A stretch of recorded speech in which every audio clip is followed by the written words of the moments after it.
ready to go. Sorry for the lateness of the start time, but I hope you can forgive me. And we will begin momentarily. So thank you very much for joining. Great.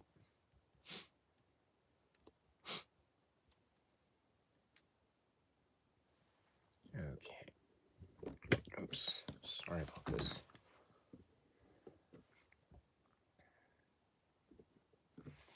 How's that? That's a little bit better. Great.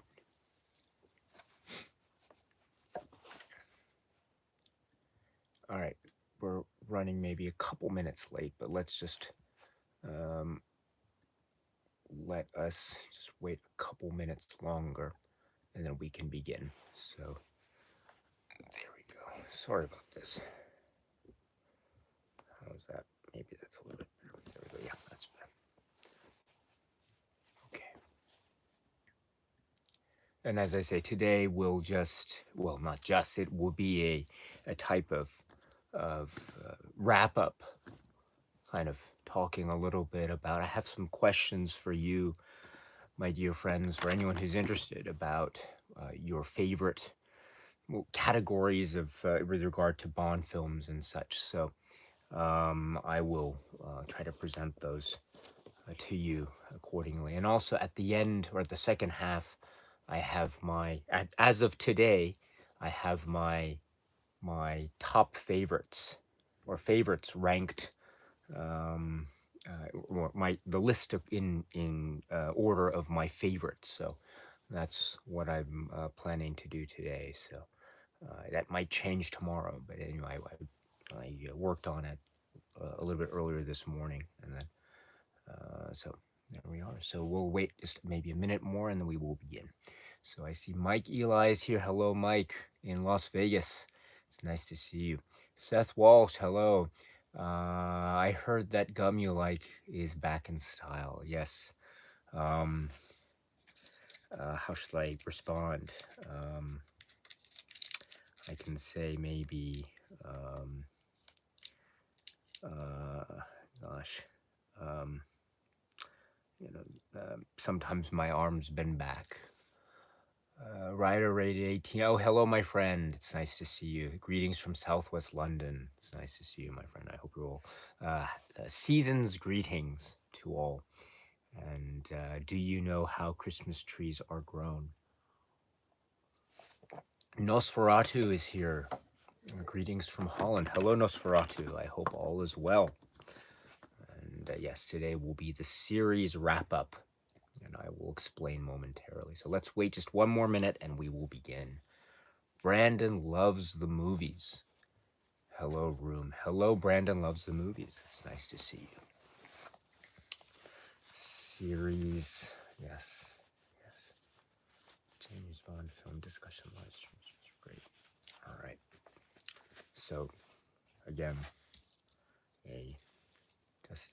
an opportunity to talk one more time in live stream format about this series, James Bond film discussion series. So I'm looking forward to this very much. Yes. Oh, I think, hold on, maybe I missed a few. There we go. Yes. Carl Hayes is here. Hello. It's nice to see you. And Seth Wall says vodka quite shaken. Okay. All right. Erwin is here. Hello, in Paris. All right. Paris will come up in conversation in the context of the James Bond discussion later today, I think. So it's nice to see you. Tristan Myers here. Hello. It's nice to see you. You say, I'm happy to finally catch a live. That's great. Well, it's nice to see you, Tristan. Thank you so much for joining. Thank you. Okay, so I think we will begin. Let's begin right now, I think. And then, of course, people can join in, and of course, you can leave at any time. You can stop by, and if you think, oh my goodness, this is the format. You know, I have other things to do. Of course, if that's how you feel, you can just stop by and then leave at your leisure. Not a problem at all. And so the live chat is open, and so I will be anyway. Let me just. Begin and explain how this will work. So, greetings from Tokyo, my dear friends. This is Daisuke, and I want to say thank you so much for joining. Today is, well, I hope it is an opportunity for me and for everyone to use the time as a type of wrap up to this series of live streams that I had the great fortune and great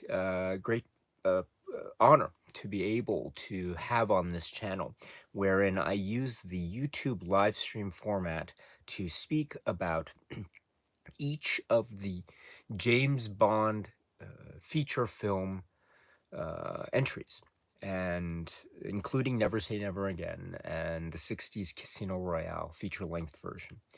And so we took the opportunity over the course of many live streams since I think the start was the summer of 2020, if I'm not mistaken.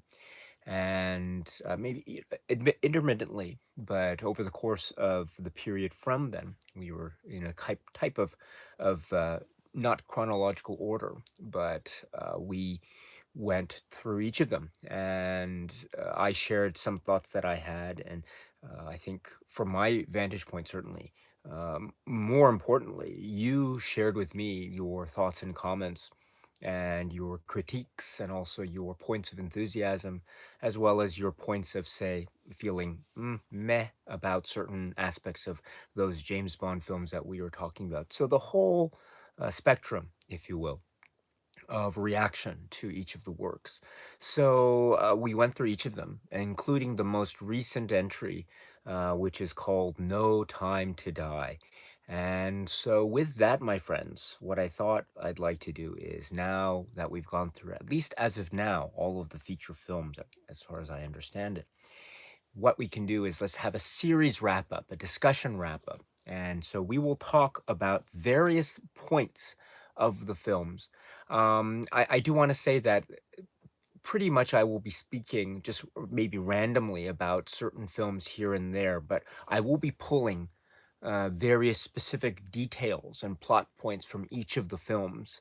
And so if you are, and so my assumption today will be I can speak pretty much freely about any particular topic. And so I might speak about a film in the James Bond film series that you haven't seen. And so the risk is, of course, if you haven't seen the films and you stick around, then I might mention something, or something might be mentioned in the chat where uh, you know, the ending of something will be, or a specific maybe plot point will be mentioned. So I do want to just suggest to those who maybe are wary of that kind of stuff, you can just step out, and then you can watch the Bond films at your own pace and leisure, and then you can always come back at any time, because I think at the end of this live stream, this video will be uploaded to the YouTube channel automatically. So no need to worry about that. So if you are concerned about the spoiler aspect of the discussion, please note there will be spoiler discussions here.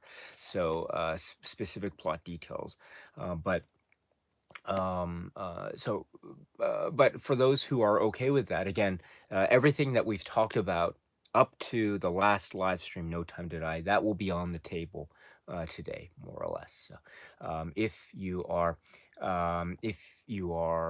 okay with that, stick around and we will go from there. I have a few categories that I've maybe organized today's discussion, or my thoughts today. So I have a few categories that I'll explain as we go along. So I have maybe, I wrote them down here on the computer here. I have at least, let's see, 1, 2, 3, 4, 5, 6, 7. I think around 7 categories. And then after that, I will go through to the final category, which is my favorites list. So I've ranked the films based on my feelings of what my favorites are as of right now. And then that'll give us the opportunity to share, and you can share with me your own favorites list in the chat. Speaking of the chat, my friends, the chat window is open, and so please feel free to stop by and leave a comment.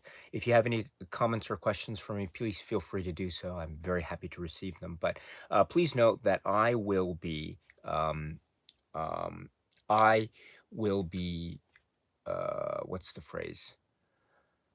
Yes, I will be focusing primarily on the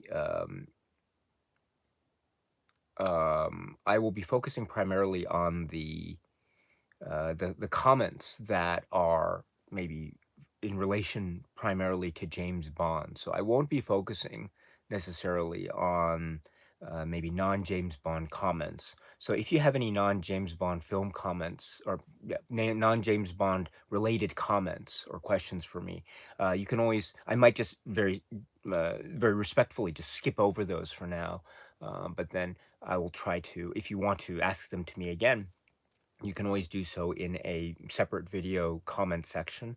I always try my best to respond to each of the questions and comments.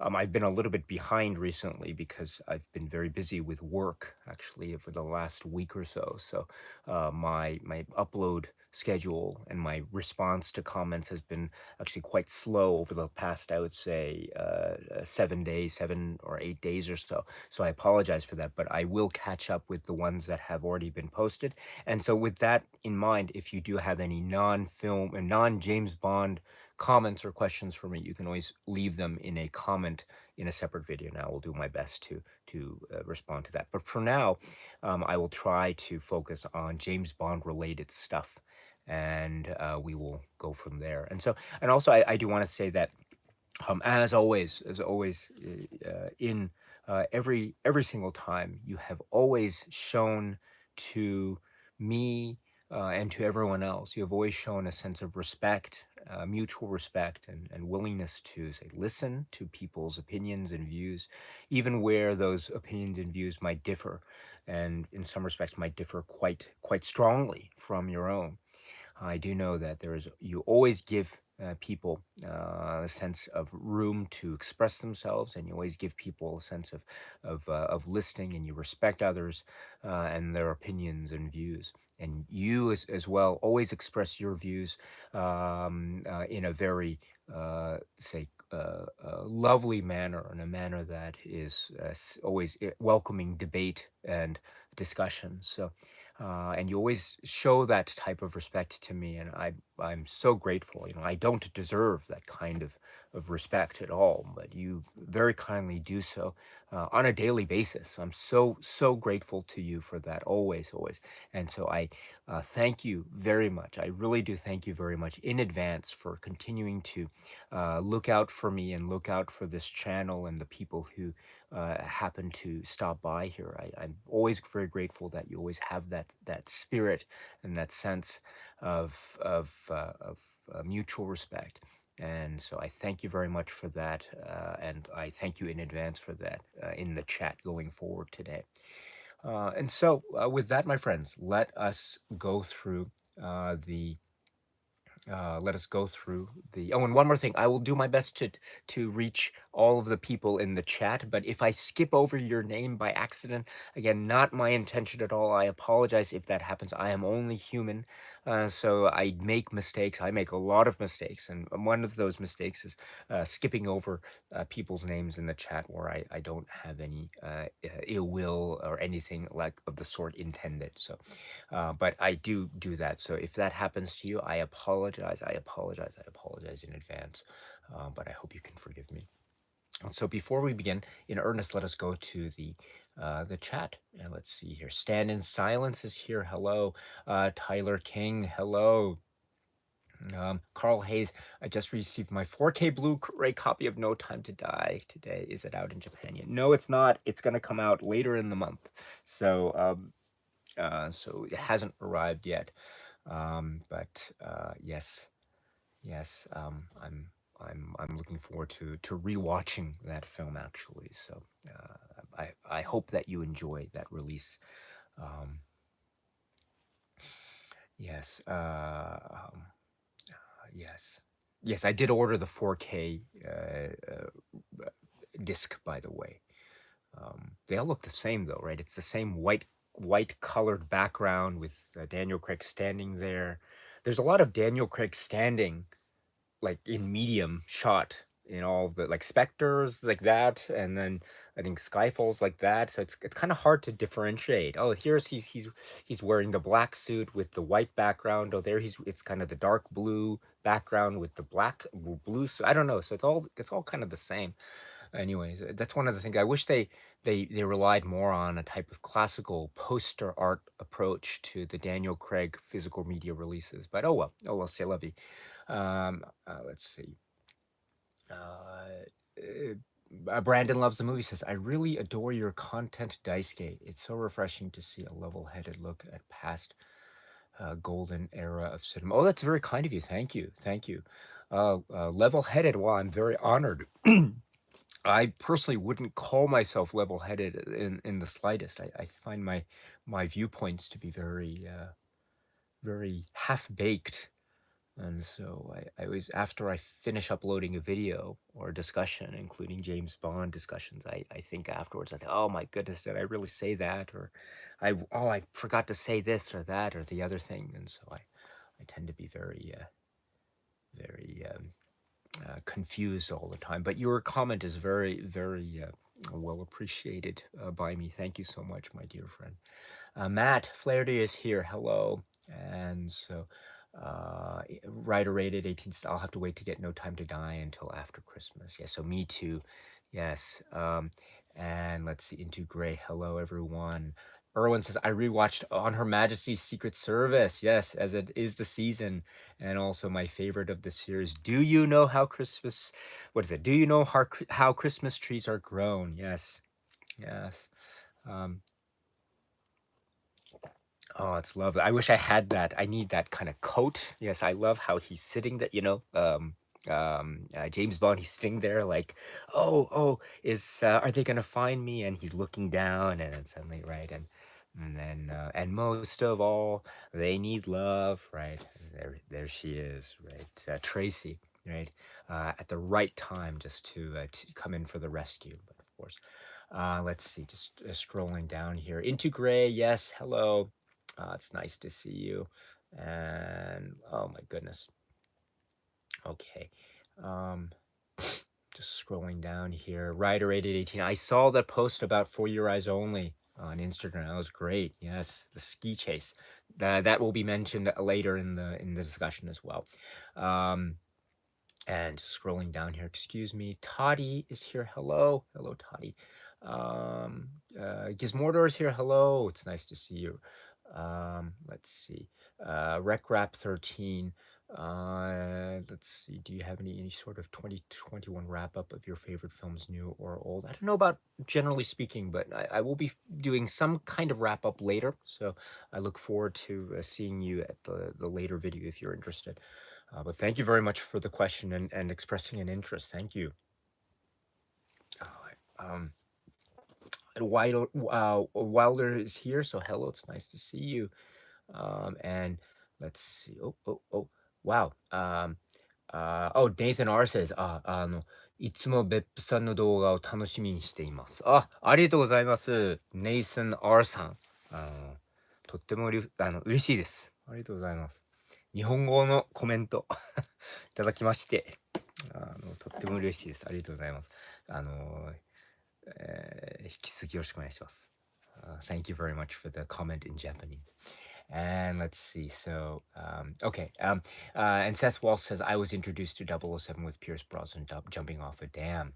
I thank everyone for making me feel comfortable looking up to James Bond since childhood, a true gentleman character for all time. Seth, thank you so much, my dear friend. Thank you. And that's a good, you speak about jumping off the dam for Pierce Brosnan and Goldeneye. So this is a good point to jump off, as it were. So let me now go on our own sort of proverbial dam, as it were, and let me now jump I'm not going to do it as gracefully as Pierce Brosnan, unfortunately, but I will now jump. I will take the leap, and I'm now flying. I'm now going, I'm now upside down, and I'm doing the thing, going down there. Don't ask me how a dam suddenly becomes a weapons storage facility in the Soviet Union. I don't know how that works. It's pretty strategically maybe unsound to have a dam above a weapons facility, if you ask me. But anyway, I understand the visual. Okay, so then you go down, you scroll down, go down, and then do the thing, and then like and then dun, dun, dun, dun, bum, bum. All right, so here we go. We're open. So the wrap up. So what I'd like to do is I'd like to focus in on just a number of questions, including some just wrap up questions, and just touching on some of our favorite moments, some of the memorable moments, some of the memorable characters, maybe top five moments here, something like that, and then just leading up to our overall favorites list. So I actually was going to start with my sort of one of those top five favorites, et cetera, moments. But Seth actually brought up a great point about being introduced to James Bond for the first time. And so let me now riff off of that, or ad lib based on that, and just start the ball rolling with, what was your first James Bond film memory moment of your life? What was that film or moment that got you excited about this film series, or the particular moment or actor or film itself? Please share with us in the comment section. Seth shared with us one of those memories about Goldeneye. And so what about you? What was that film, or what was that moment that got you started on your James Bond film journey, as it were? Now, I can share with you, for me, my own personal journey was basically from television, and also from my parents, and how much they really loved the films, in particular the Sean Connery movies. And so and I was born, as I mentioned, I was born in 1979, so I grew up in the 80s. There was a period in my childhood during that time where I was living in the United Kingdom, and so there was many opportunities to watch James Bond films as they were broadcast on British TV. It was what was it, LWT. London Weekend Television, I believe, in particular, would always have reruns of the James Bond films periodically. And so that would be my opportunity to record them off of, using the VCR that we had, and then just watch the films. And of course, there would be rentals and the like. And so, if we're talking about the 80s, this was around the time where I remember the marketing for A View to a Kill, and I remember the marketing for The Living Daylights. And so, these were the films that I remember maybe becoming maybe conscious of growing up. Of course, there are other films that were released after I was born. If I was born in '79, that would have meant, for instance, For Your Eyes Only, Octopussy, etc. But I don't remember those in terms of the marketing. I do remember A View to a Kill, and then The Living Daylights, and I mentioned how. And then later, watching License to Kill. I watched License to Kill in the theater, and my mom, it was my mom, I think, who took me at the time, and it was really amazing. I mean, there's a moment in that film where there's a character called Milton Crest, and Milton Crest in a type of pressure chamber. You know what I'm talking about, right? And you know how it's like, the wonderful thing about movie magic, it cuts to him in the pressure chamber, and it's not my money, it's not my, right. And then Fran Sanchez is having none of that, and he's like, all right. And then suddenly he shows the axe, and then he's like, ah, and then suddenly it cuts out to another shot of Milton Crest, but it's kind of like this, and you see the hands going like this. You know why? Because it becomes this maybe special effects, maybe prosthetic of some sort. because boom, right? I remember this moment because it was so shocking, and I think it was kind of icky, and it was like one of those moments. I do like horror films and I like special effects movies, but whenever you have a film or we have a moment where you've got like this kind of moment, I always go like that, and so uh, that was very shocking to me. And so that was 89. So I was still a kid, maybe 10 years old or so, 10 or 11 or so. And so it was quite the moment. And it was, I think, from then on, and by that time I was already sold to the James Bond film world. I was sold, as I say, through video and television, etc. But to watch that in the theater was exciting. I did watch The Living Daylights, but it wasn't in the theater, if I remember correctly. It was basically we were going to some vacation, family vacation, and it was some beautiful resort, hotel resort or something. So my parents obviously were very excited to go, but I was more interested to stay in the hotel room because despite it being this beautiful resort, paradise sunny day with the beaches and the pool side, etc. outside. No, I was intent on staying indoors because the hotel had kind of, what is it, pay-per-view. And one of the I don't know if it was pay-per-view, but you had the option of watching movies on the TV that was set up in the hotel room, and one of the movies was The Living Daylights. So I decided I wanted to stay in. I watched The Living Daylights, and that was bliss.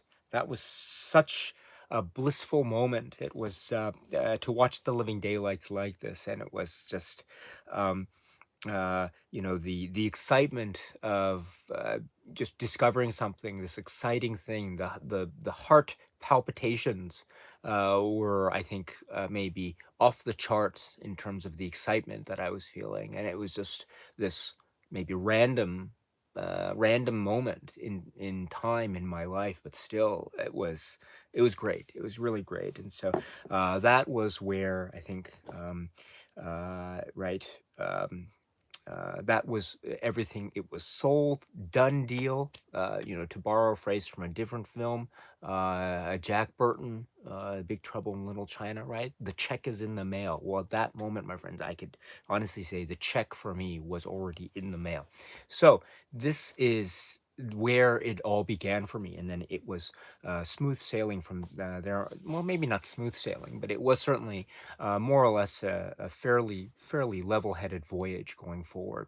I should also point out that my parents were big fans, in particular, the James Bond, well, Sean Connery. James Bond films. Whenever there was, and Sean Connery films in general, but whenever there was a Sean Connery James Bond film on TV, they would just watch it. They would love watching it, be so excited, and I'd be excited because they would be excited, and so and we would all, maybe they in particular, they would be just fondly watching, occasionally laughing and giggling at some of the scenes. I can recall You Only Live Twice, especially when at the moment where James Bond goes undercover as a Japanese fisherman.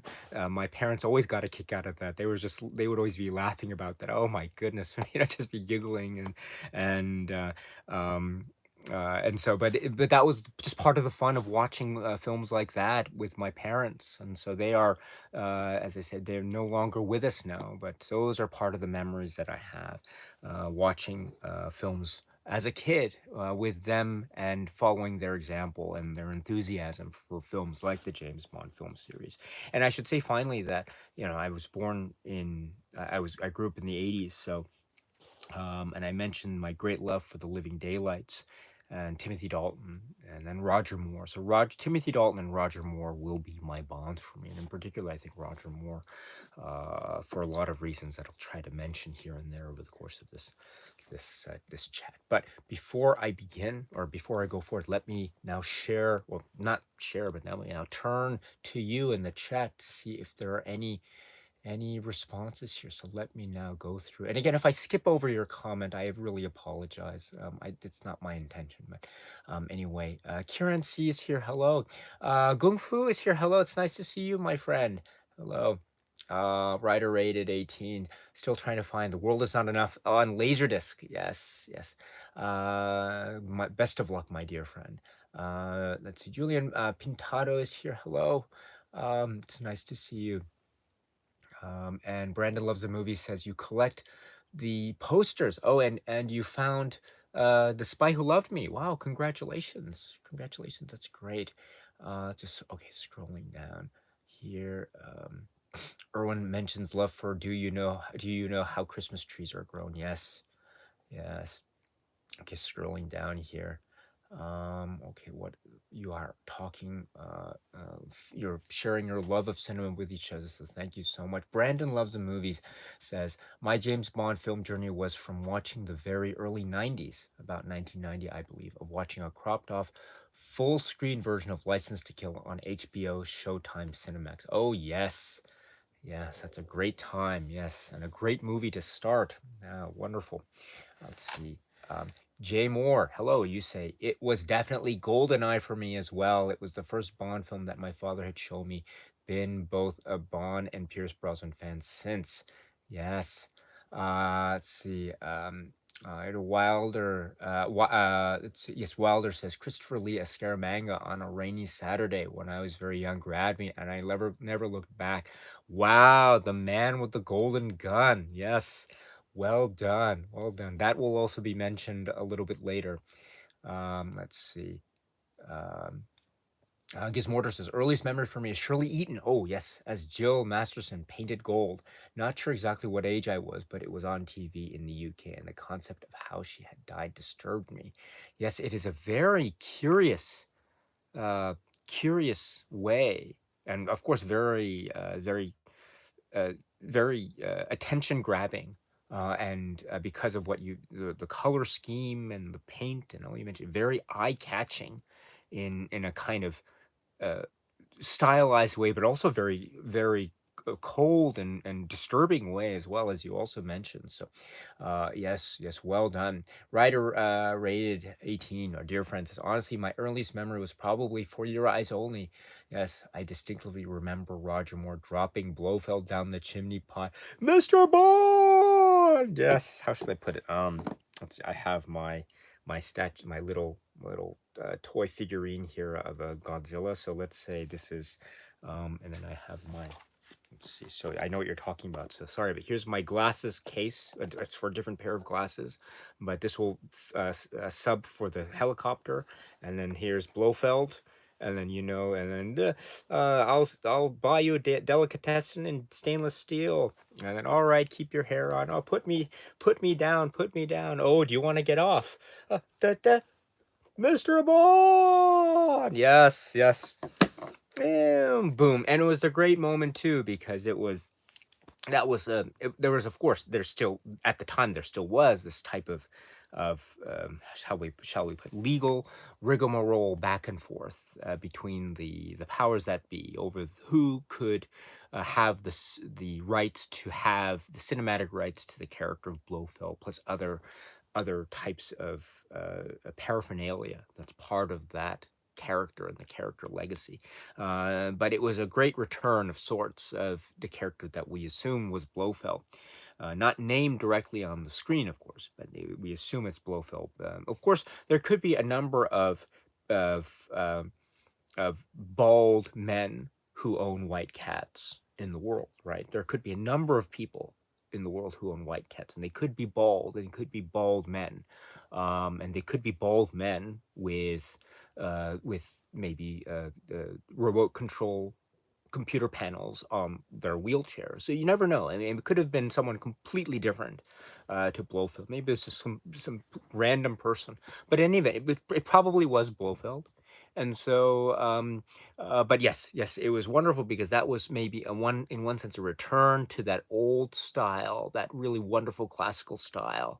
And Blofeld in many ways represents, for lack of a better phrase, a type of old school Bond type of storyline arc back in the day. And old school, this was 1981, but old school meant 60s, and then a little bit into the 60s. And so, um, and then to have that return and then be thrown into the little chute like that. And then what that was too was a great kind of send off, and then it was also a break. It was saying this is what was, and now we are going into a type of, at the time it was a new break, it was a new beginning, it was almost in a sense a type of reboot moment. And so and then we go into the 80s, the John Glenn 80s starting with For Your Eyes Only, which had its maybe quote unquote uh, grounded, more Cold War spy espionage thriller aspect to it. So it was amazing, but it was an amazing moment to see. You're absolutely right, right. It's a wonderful moment indeed. Just scrolling down here. Erwin says, I think the first Bond film I ever saw was Thunderball. I at least have very fond memories of it when I saw it as a kid. Stand in Silence says, the earliest Bond moment I can remember is probably at an early age seeing that film where he ends up in ninja training. I think it was one of the Connery films. Anyone knew? Yes, it's You Only Live Twice. Yes, yes. You Only Live Twice. Wonderful. Wonderful. Yes. We'll talk about that a little bit later as well. Brandon loves the movies. I'm one of the minority that adores the Dalton era. The Living Daylights is my favorite Bond of all time. No, I'm with you. I'm totally with you. Excuse me. I'm totally with you when it comes to Dalton. And in fact, we will talk about the Living Daylights a little bit more. Jared is here. Hello. Nice. Um, Let's see. Noel Santos is here. Just got No Time to Die Walmart exclusive box set with cool keychain. Wow. We don't have Walmart here as far as I know in Japan. So those exclusive are Best Buy. So whenever I hear Best Buy exclusive or Walmart exclusive, I'm always very happily jealous. So well done for doing that. Well done. I hope you enjoy it. Um, and let's see, just scrolling down here. Sorry, Dan is here. Hello, it's nice to see you. You're very kind. Let's see. Razor Wire Reviews, the legend, is in the house. So well done. So thank you so much. It's nice to see you, my dear friend. I hope you're well. Great to see you. Great to see you. And my excitement was such that I just accidentally pushed the button that just made me jump to the very bottom of the chat. So I'm now going back. But anyway, Razor Wire Reviews, the legend. Yes. All right. Let's see. Stand in Silas Daisuke, could you show us what the view out of your window looks like now? There's no, it's, I have the what do you call it? The shutters drawn, because otherwise there would be some light that would be coming in. It would be blind. I don't, there's nothing that exciting outside of the window. But it's a, maybe just a quiet, cold Sunday morning here. Let's see. Eric Peepers here. Hello. And Jared says, you've got a lot of excellent memories with your parents, Daisuke. It's nice to hear some. Thank you so much, Jared. Thank you so much. Oh, great. Let's see. And let's see here. Run Kona's here. Hello, thank you. Thank you for stopping by. And let's see. And also, Haluk Kilik is here. Catch All Media is here. It says, you say, first experience for me was watching Live and Let Die with my grandma. Loved Roger Moore ever since, from a Pierce Brosnan kid. Oh, well done, well done. Let's see. Noel says, On Her Majesty's Secret Service did the trick for me, as depressing as No Time to Die, if not more depressing. Okay, yes. Seth Walsh is, my guess is that, that's a very good comment. I will skip over that because I will talk about the favorites a little bit later. So, yes, Razor Wire Reviews says, I couldn't pin down my first Bond memory, but my stepdad had many of them on video, and I loved Roger Moore the most, and then grew up with Brosnan as my contemporary Bond, and Goldeneye was always my fave. Yes. Let's see. Dan says, Daisuke, you said you was growing up in the 80s. So are you like 40, 50? Yes, I am. Yes, I'm in that range. I'm in my 40s. Because thought you was mid to late 20s. Wow, that's very kind of you. Wow. Thank you so much for the nice compliment. That has made my month actually. So thank you.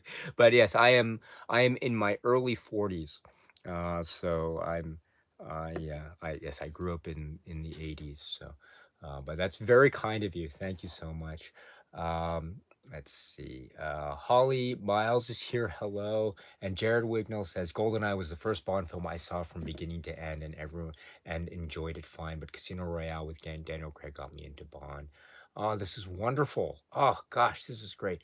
Chiggers is here. Hello. It's nice to see you. Um, let's see, Gizmorders. I think the 5 John Glenn films would be my most rewatched ones. Well done. Well done. All right, so I will, let's see here. Sorry about this. I am not handling the technology as well today, as usual, of course. My, let's see here. So I don't know, maybe my chat is not showing me all the, my chat is not showing me all the titles here, or not all the comments here. So maybe I'm already skipping over some people's comments already. So I apologize. And it's so great. Everyone is just wow, great, wonderful. All you lucky people is here as well. Thank you so much.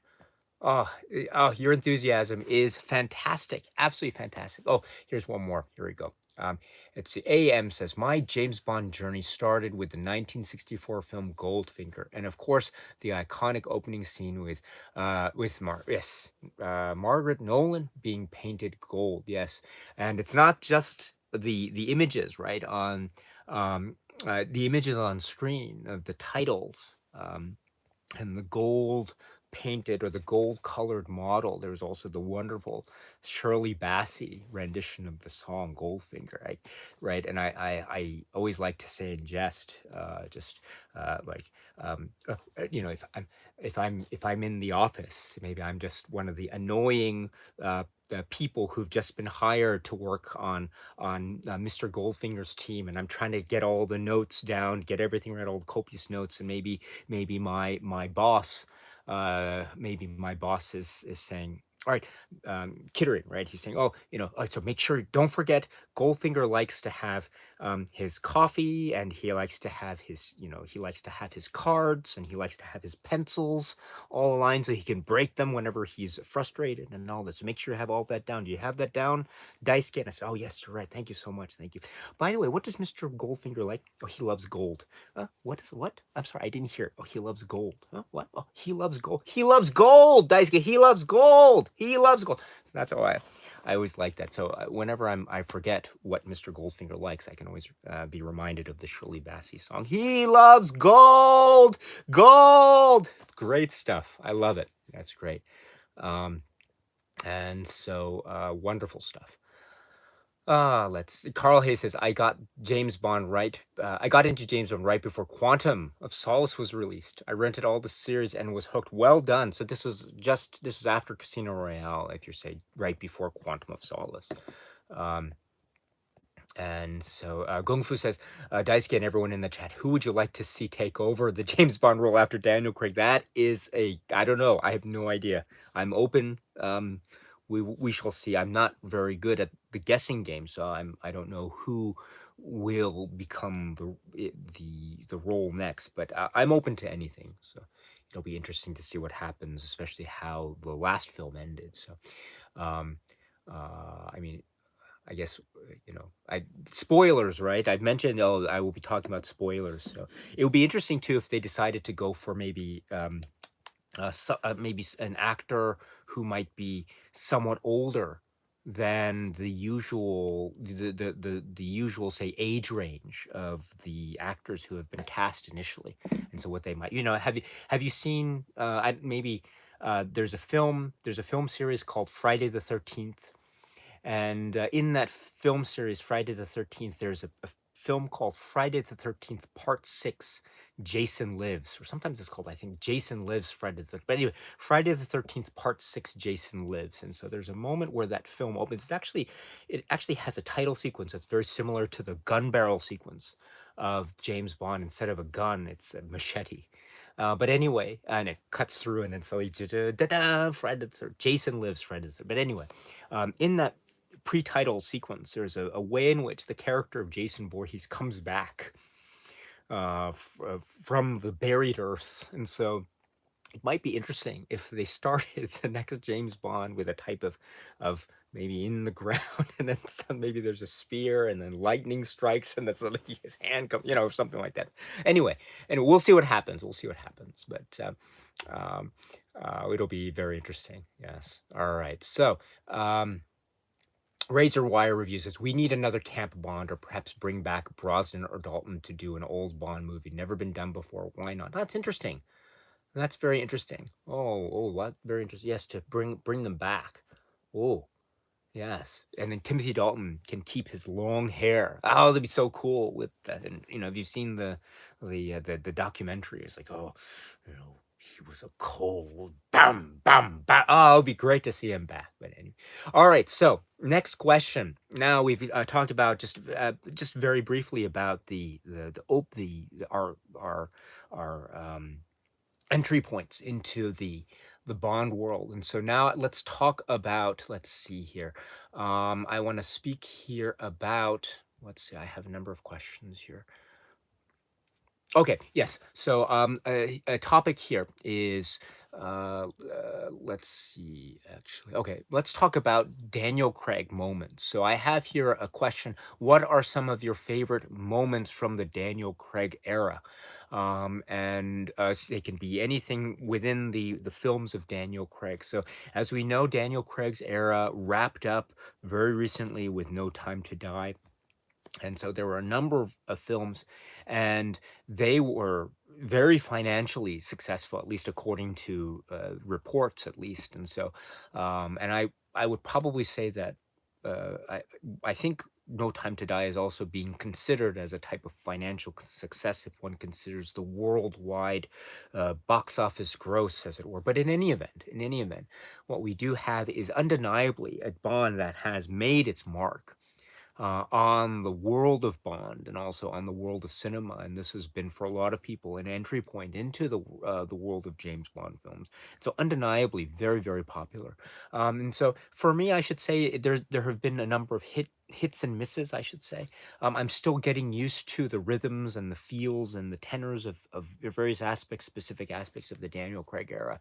But I cannot deny that there are some undeniably awesome moments in the Daniel Craig era. So let me share with you my top 5 favorite Daniel Craig moments, and then I will turn it over to the chat with your own take. So what are your favorite Daniel Craig moments, Daniel Craig film era moments? So let me give you my top 5. Okay, so and if I skip over some, I apologize. Again, I was thinking about this last night, so maybe I forgot some. If I did, please remind me. But here are some of my top 5, or here are my favorites in a top 5 fashion. So number 5, my number 5 favorite Daniel Craig moment is Quantum of Solace, and he says in the hotel, and Agent Fields is with him, and he says he's going to the other room, and he says, I can't find the stationery. I can't find the stationery. It's right. It's just that type of kind of machismo. What's the machismo sex appeal that he has? He could just say some line. He says, "I can't find the stationery," and that leads to their intimate encounter, Fields and Bond. So, what a pickup line that is, right? I can't find the stationery. So I mean I'm no longer I'm no longer in the dating game, as it were. So when I saw Quantum of Solace, I was already married and with kids, as it were. I think, right? I think it was at the time. All right, I think so. Actually, no, wait, maybe I take that back. I always forget the timing here, but I was already married, though, by the way. So at this time, right, it was if I were dating someone and I said, and they're just trying to impress someone on the date, said, "Oh, I can't find the station," I don't think I would be able to pull it off in the same way as James Bond does in that moment. But anyway, so I can't find the stationary moment in Quantum of Solace. That's my number 5. Number 4 favorite Daniel Craig moment is the in Skyfall. All right, Skyfall. Skyfall is a very popular James Bond film, and for me, I'll talk about it maybe in my favorites list, but there's a moment where we have the Skyfall moment in question. What is Skyfall? And then we have Silva and his crew coming in with the helicopter and the really annoyingly loud music and stuff. And it's just like, turn it down, Silva, turn it down. But anyway, it goes there, and then there's the whole attack. And if you're on one side, it's Silva and the helicopter with machine guns and all the commando armed people on one side. Then on the other side, you have Bond, M, and Albert Finney. So you've got this whole like battle being ready to go, but not just Albert Finney and M, of course. We also have the Aston Martin armed and ready to go. And then when the Aston Martin does one last hurrah, kind of, I guess it's a last hurrah, although we'll see it again. I'm not sure how that worked. But anyway, it's there and it does the whole thing with the guns. And then, of course, Silva does the thing here and then there. And then, boom, it goes, attacks the Aston Martin, and then explodes, boom. James Bond looks from inside, looks out. It's that moment when he realizes the Aston Martin has exploded, and then the rush of music comes in, and he's just really, really peeved. And then he goes and he just lights the thing. He just says, right out. I always hated this place, and then boom, it explodes. But anyway, yes. So the moment when the Aston Martin explodes, and that moment of realization, James Bond is. Ugh. So that moment is my number 4 favorite Daniel Craig moment. All right. Counting down to number 3. My number 3 favorite Daniel Craig moment, returning to Quantum of Solace. It's a very subtle moment, I know. But again, it's the same thing with the hotel.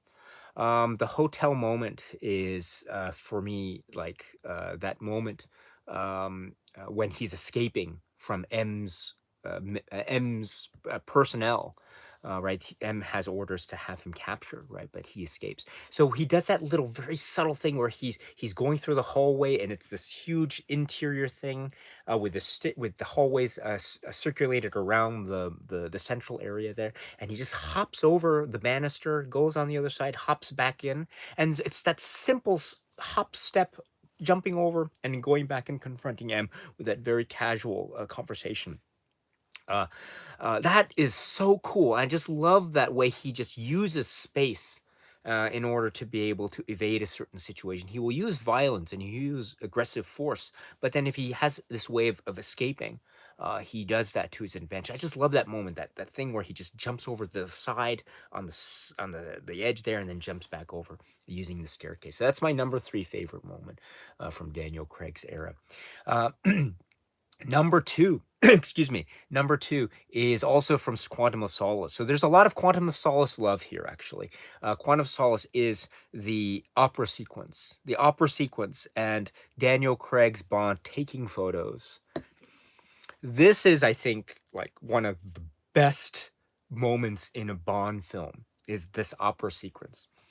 And of course, we get the whole thing about, like, first of all, if you are a world-class criminal organization, I don't run criminal organizations as my job, so I don't have the expertise when it comes to organizing criminal organization meetings. But my general sense is, if I were to be in charge of setting up a meeting of international criminals discussing their secret confidential plans to take over the world, the last place I would probably think to decide to have such a meeting would be at an opera performance. So that's probably like one of the things that I would think, maybe there's a little bit of hubris in their thinking. I'm talking about Quantum, of course. I'm thinking maybe it's the person who is at Quantum in charge of making that decision. Where should we have our secret meeting where we're going to talk about these really important things. Where should we have? Should we have it in this secret room underground layer? Oh, that's a good idea. What do you think? No, I don't think so. Oh, maybe should we have it up top in some mountaintop layer where no one can access except, you know, the select few members of Quantum? What do you think, Mr. Green? No. Oh, Mr. Green, do you have any? Oh, yes. I think let's have it out in the open air theater while an opera performance is happening. And of course, no one at an opera performance will ever mind if the person next to them is talking to themselves in a microphone or a cell phone, right? No one will ever notice that. So let's have our top secret meeting at an opera performance. What do you think? People, anyone disagree? Anyone? No, everyone in agreement? Okay, great. Let's do it next week. Next Friday at 7, we'll have our top secret quantum meeting at the opera performance. I look forward to seeing you all there. All right, bye-bye. So that's probably how it went, but probably I would, if I were brave enough, if I were in the room, I would say, excuse me, Mr. Green, probably that's not a good idea. But maybe if I did that, Mr. Green, blah, blah, blah, right? But anyway, so, but thank goodness he did. Thank goodness they decided to have that meeting there, because it set up one of the great moments of a Bond film. That opera sequence is dynamite. You see Mr. White there again, and there's that just enough of a hint of what Mr. White's involvement is, and you've got that moment too where he very, very deftly and very quickly removes the earpiece, just in time to evade any type of suspicion. He's very sneaky as well, so it's another indication of Mr. White's identity, or his White's character, and also the music and the background, and Bond too is very clever. He uses his own voice and interrupting the meeting in order not just to like make everyone upset, but also it's part of his attack plan, because he knows that anything that he will say will get a reaction, and that reaction will be they will probably get up and leave, and that will make them notice. That will make them stand out in the crowd, and so if he sees people standing, he can take a picture, and that's what he does. He says, "Thank you." It's a brilliant moment. It's a brilliant moment. It's probably one of the most ill-conceived plot points of Quantum. It's probably reasons why Quantum met its downfall. But in any event, it set up one of the great moments of a Bond film. So that is my number 2 favorite Daniel Craig moment film. And number one, my favorite Daniel Craig moment, or my favorite moment in a Daniel Craig film. Again, this is my list from last night, so it could change. But my number 1 favorite is the moment in Casino Royale in the bathroom at the very beginning. And he picks up the gun, and the guy's still alive. And then the intro into the gun barrel intro into the title sequence of Casino Royale. That sent chills. When I was in the theater watching Casino Royale, thinking, "Oh, how is this going to play out?" And that sent chills, and people were applauding, and it went into the da da da da, which is one of the great songs. And it's just fantastic, and of course it had that great ending of the title sequence, "You know my name," and the silhouetted figure walks slowly with the cards flying and the blah and the fireworks, "You know my name, you know my name," and then he goes in there, and you see his face and the blue eyes. And I remember too that was one of the points that was being picked at, in terms of the criticisms that were made against Daniel Craig at the time when he was announced as Bond. Is, oh, how can Bond be, have blue eyes or something like? But that it was like in your face. It was like, yeah, ugh. It was amazing. But it was that way that entering into that moment, and the gun barrel. It was, wow, creative, perfect, and it was the great thing. Now I must say that I think the gun barrels in successive films in the Daniel Craig era probably paled in comparison, in my own personal view. But that gun barrel in Casino Royale was magnificent, absolutely magnificent. So there are many other Daniel Craig moments, but those are some of mine. So now let me go to the chat, and we'll go from there. So again, if I skip over your comment, I really apologize. Not my intention at all. But let me just see. Sorry, but I'm just going to go really quickly. Again, maybe in the interest of time too. There are some of other questions as well. Okay, sorry about this. Let's see. Let's see. Other Wilder says, I love the opening of Casino Royale and the shot into the camera that replaces. Yes, yes, exactly. Yes, well done, well done. Thank you. Yes, I love that too. Let's see. Scrolling down, Rider rated 18. Definitely the parkour chase in Casino. Yes. Oh, at the beginning, I love the moment too where the guy runs through they're inside the building that's being constructed, and then he's running. There's construction people, and he's running through a little window in the wall. And he goes away, and it cuts back to the same wall. And then James Bond doesn't go through; he just runs through the wall. That's just a great moment. People are laughing in the theater. It was great. Um, all right, let's see. Erwin says, I love the acting between Craig and Green in Casino Royale. Yes, but in the finale, after Vesper dies, Craig really shows his acting chops. Yes, I must say, too, the moment when they meet on the train, I love the moment. What does she say? What does she say? There's this wonderful back and forth banter between them. Um, and it ends with what was it? How was your lamb? What does he say? It's a nice watch. Rolex Omega. Oh, good. How's your lamb? Skewered. One sympathizes. What? Who says that in a film? That's wonderful. Skewered. One sympathizes. Oh, it's a great line. What a great line. But anyway, I hope I got that right. Was he eating lamb? I forget. But if not, I apologize. Please correct me in the comments if I got that detail wrong. Let's see. Let's see. Haluk says Casino Royale kicks off at the train scene. Yes, exactly. Yes, you're absolutely right. And that shot from above, and you got that wonderful, and as they're on their way to Montenegro, right? And the wonderful David Arnold music kicks in. The Casino Royale theme, da da da da da da, right? And she comes in and says, "I'm the money." Right? Exactly. Yes. Um, I was going to mention too. Maybe the honorable mention was Casino Royale, the moment when he says, "Oh, you didn't bring any chocolates." No, I don't. I love the moment when it cuts back to Daniel Craig's like, "What's this guy talking about?" That's a great moment too. Anyway, uh, yeah. Let's see. All right. And if you ever forget how much is in the pot, Mathis, where are you? How much is in the pot? Please remind me. So always check back with Mathis because he'll always have the number. How much is in the pot right now? If you ever forget, just ask Mathis. Yes, Martin is here. Martin Stenbridge says, "I love the poisoning scene from Casino." Yes, it's intense. And I also love too the moment that too because it also shows the teamwork effort that's involved at MI6 because he has to radio in and talk to the team and they have to analyze what the issue is. So I love that too. It reminds me a lot of what we saw a little bit in Doctor No, with the whole operation and people at the radio stations.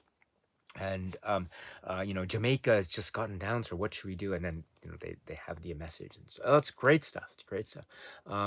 Yes, Seth says he has a top moment on the train inspector fighting a rather large bat. Oh yes, Hinks, and yes, I love the bit where he I was gonna have this, but maybe it should be, maybe it's an honorable mention. But when Hinks before or after Hinks has his coat on fire and he's like doing that little like twirl dance to get it off. Oh, that's so cool. Hinks is so cool. But then Daniel Craig is just doing the best. It's just he's gonna be overwhelmed, right?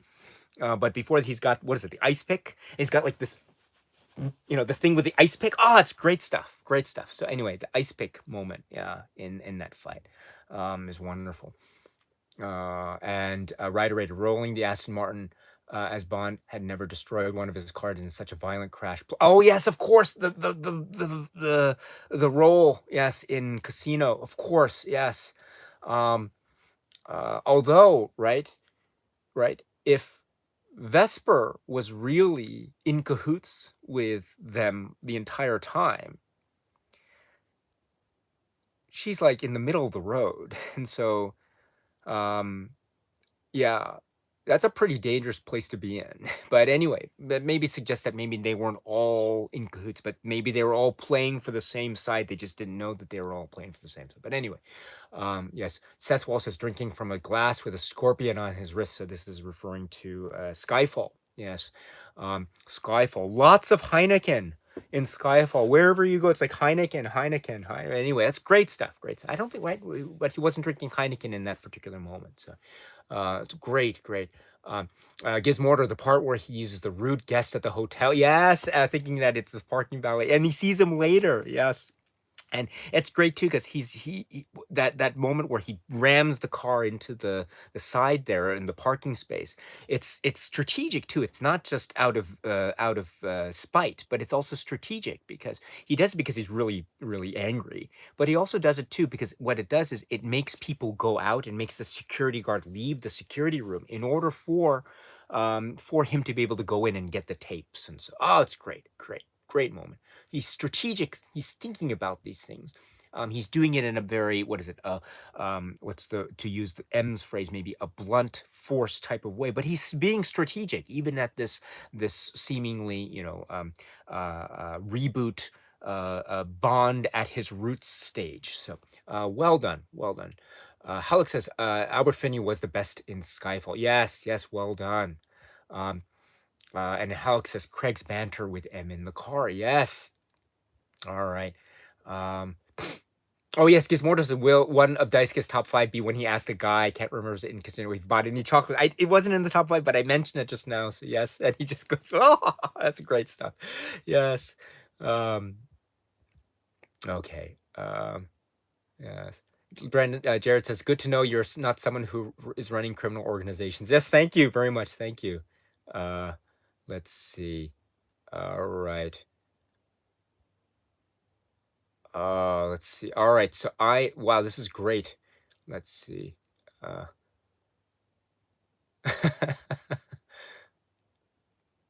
all right. So, uh, staying times until this, I was sure Daisuke was running the Yakuza, but now I just told, yes, I don't run criminal organizations. But if I did run criminal, at least, or if I were responsible of setting up meetings, I wouldn't set them up in opera performances or anything of the sort. But anyway, going forward. So thank you very much for that. So in the interest of time, let me now go to, I have a number of other moments here. So the next question I have is, I know people talk about like, favorite gadgets or favorite villains or something like that. So I try to stay away from that type of discussion because I know other people have done that much better than I. I'll maybe talk a little bit about the gadgets if they come up, but maybe let me take a moment to talk about the women of Bond.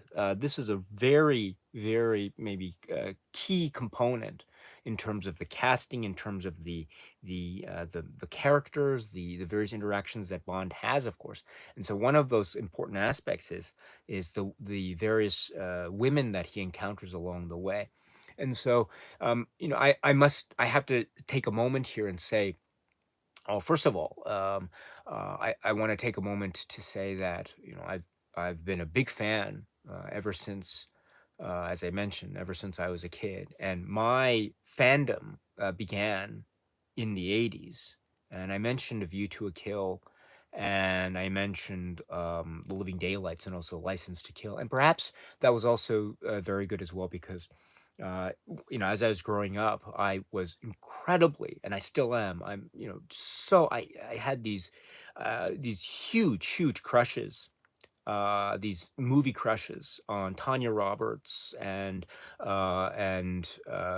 Grace Jones, and there's a moment where Grace Jones is looking for Bond in the tunnels, in Silicon Valley there in the cave, and she's like, there's a moment where they're looking and it just cuts to her and Jenny Flex and the others have gone, you two, that way, and she's just her by herself, and just it's close up of her face. She looks so beautiful. Dun, dun, dun, dun, dun, dun, dun. I don't know what it's just, and then she does the turn. Oh, it's great stuff. And then just but so there's that, and then also Cara Malovi, um, Mariam Dabo, I think, and Carrie Lowell, Pam Bouvier in License to Kill, but maybe for me, probably my biggest film crush is probably Mariam Dabo. Yeah, yeah, Cara Malovi in The Living Daylights. Yeah. Yeah, so, and I still have this huge crush on Mariam Dabo. And just as a kid, right? It was in 1987, so I would have been eight or nine or so, 7, 8, 9 or so. So to be a kid to watch a film starring Mariam Dabo like that, and then when they get out of the prison and she says, you were fantastic, we're free. And then Bond says, you know, Car, we're inside a Russian airbase in the middle of Afghanistan. And then she does the thing with the trick key and then freeing his cuffs. And then she says, well, at least we're together. Ah, what a lovely moment. What a lovely moment that is. But anyway, yes, for me, Marim Dabo yeah, that's my screen crush. And I should point out to I was working kind of part-time at the at my university when I was a university student at the university. It was called the Film Study Center, and my boss at the time, we were talking about. He was so brilliant when it came to movies, and one of the times I was there, he was talking about James Bond movies, and he mentioned a number of great things about Live and Let Die. The first thing he mentioned was um, he loved the Paul McCartney song. He loved how the Paul McCartney song was like it had all these separate songs. It was like its own mini epic. It had like different songs inserted in. So he was so fascinated about the structure of the song "Live and Let Die." And also he was so smitten with Jane Seymour. He loved Jane Seymour. Just would talk about Jane Seymour. Oh, she was so beautiful. Jane Seymour, oh, it's great. And he was such a lovely man, my boss. And so to hear him talk about Jane Seymour, that was really wonderful. And then one more thing too is my art teacher in high school. My art teacher in high school, again, he was also very into film, and we were talking, and I mentioned, oh yeah, James Bond films, they're so cool. And he just suddenly talked about Daniela Bianchi in From Russia with Love. He's like, oh, he said something like, oh, she was the most beautiful woman, like, in any movie. Yeah, right. And Daniela Bianchi, and just her presence and the type of maybe that she was being used by both sides, or many sides, in fact, and she still did her best to try to make the most of the situation in an earnest way. Um, and then she still was able to make certain choices that ended up being, in terms of the climax of the film, as it were. But yes, those are some moments I can mention in terms of the women of these films. And so let me just go to the chat here very quickly and see what others might have to say here. So yes, let's see here, just scrolling down. Let's see. Noel Santos mentions Barbara Bach. Yes, yes, in The Spy Who Loved Me. Yes, and Brandon loves movies. Yes, yes. Also mentioning Cara Malovi, her hair and accent and the way she was filmed. Yes, she is also a nice, non-pretentious interview. I watched 3 of her interviews this year. Look, I fell in love with Barbara Kerr. Oh yes, Fatima Blush. Uh, yes. Oh my gosh, I got you all wet. Yes, but my martini is still dry. Yes. And I was like, right. Use your pen and write and bah. Oh, wow, good. But and then the way she runs, or she just walks down the steps. Oh, wow, fantastic stuff. Yes. Carl Hayes is Honor Blackman. Yes. Gizmortar. Gizmortar mentions Camille in Quantum of Solace. Yes, she was brilliant, absolutely brilliant. Yes. And so let's see. Erwin says, Tracy from Honor Majesties. Yes. Gizmortar, Jane Seymour. Yes. Let's see. All right. There is a. Let's see. Let's get rid of this person. Not. Okay. I'm sorry. I don't like, there's a, what do you call it? This kind of spammy kind of thing here going in. Yes. Yeah. Got rid of those. So I get those now. Yes. Spam. So if someone sees spam, just, if you could help me out as well. I tried my best with that. I really don't like those. But anyway, let's see, where was I? Yes. So, Stand in Silence. Oh, Eva Green. Yes. She has this. What I love too is in the opening title sequence of Casino Royale, na na na na na wah, wah, na na na. Right, there's a moment where you see Eva Green's face. That's really wonderful. But anyway, all right. So there's some time limited. Oh, let's see. Henry J. Solstice, 12月12月的 Travis Wesley HJS. Oh, 12月的. Oh, interesting. Diamonds are forever. Interesting. So anyway, so let us now go to the next question here, which is I've mentioned the women of Bond. I mentioned Daniel Craig moments. Next is favorite. Here's what I've said. Okay, favorite chin or arm swaying moments or other moments from the Pierce Brosnan era. So, what are your favorite chin or arm swaying or other moments from Pierce Brosnan era? So, this is my way. So, what are your favorite moments from the Pierce Brosnan era? So, I will provide my top 5 right now. Again, this could change, but okay. Pierce Brosnan, undeniably popular, very important for a lot of people. People have mentioned already Goldeneye. People have mentioned just how iconic that is. And it really paved the way. It was a huge return of Bond after this hiatus of years, unquestionably. And he brought this own style and fun to the role that was also very welcome. And so there are a lot of key moments. So we have 4 films: Goldeneye, Tomorrow Never Dies, The World Is Not Enough, and Die Another Day. There's a lot packed in those 4 films. So what are some of your favorite moments from the Pierce Brosnan era? So I mentioned chin or arm swaying or any other moments. So it could be anything. So let's see. Number 5 for me is Tomorrow Never Dies. Tomorrow Never Dies, the moment when he's in the back seat in that very famous car chase in the parking lot in Germany. And he's like, he's using the remote control.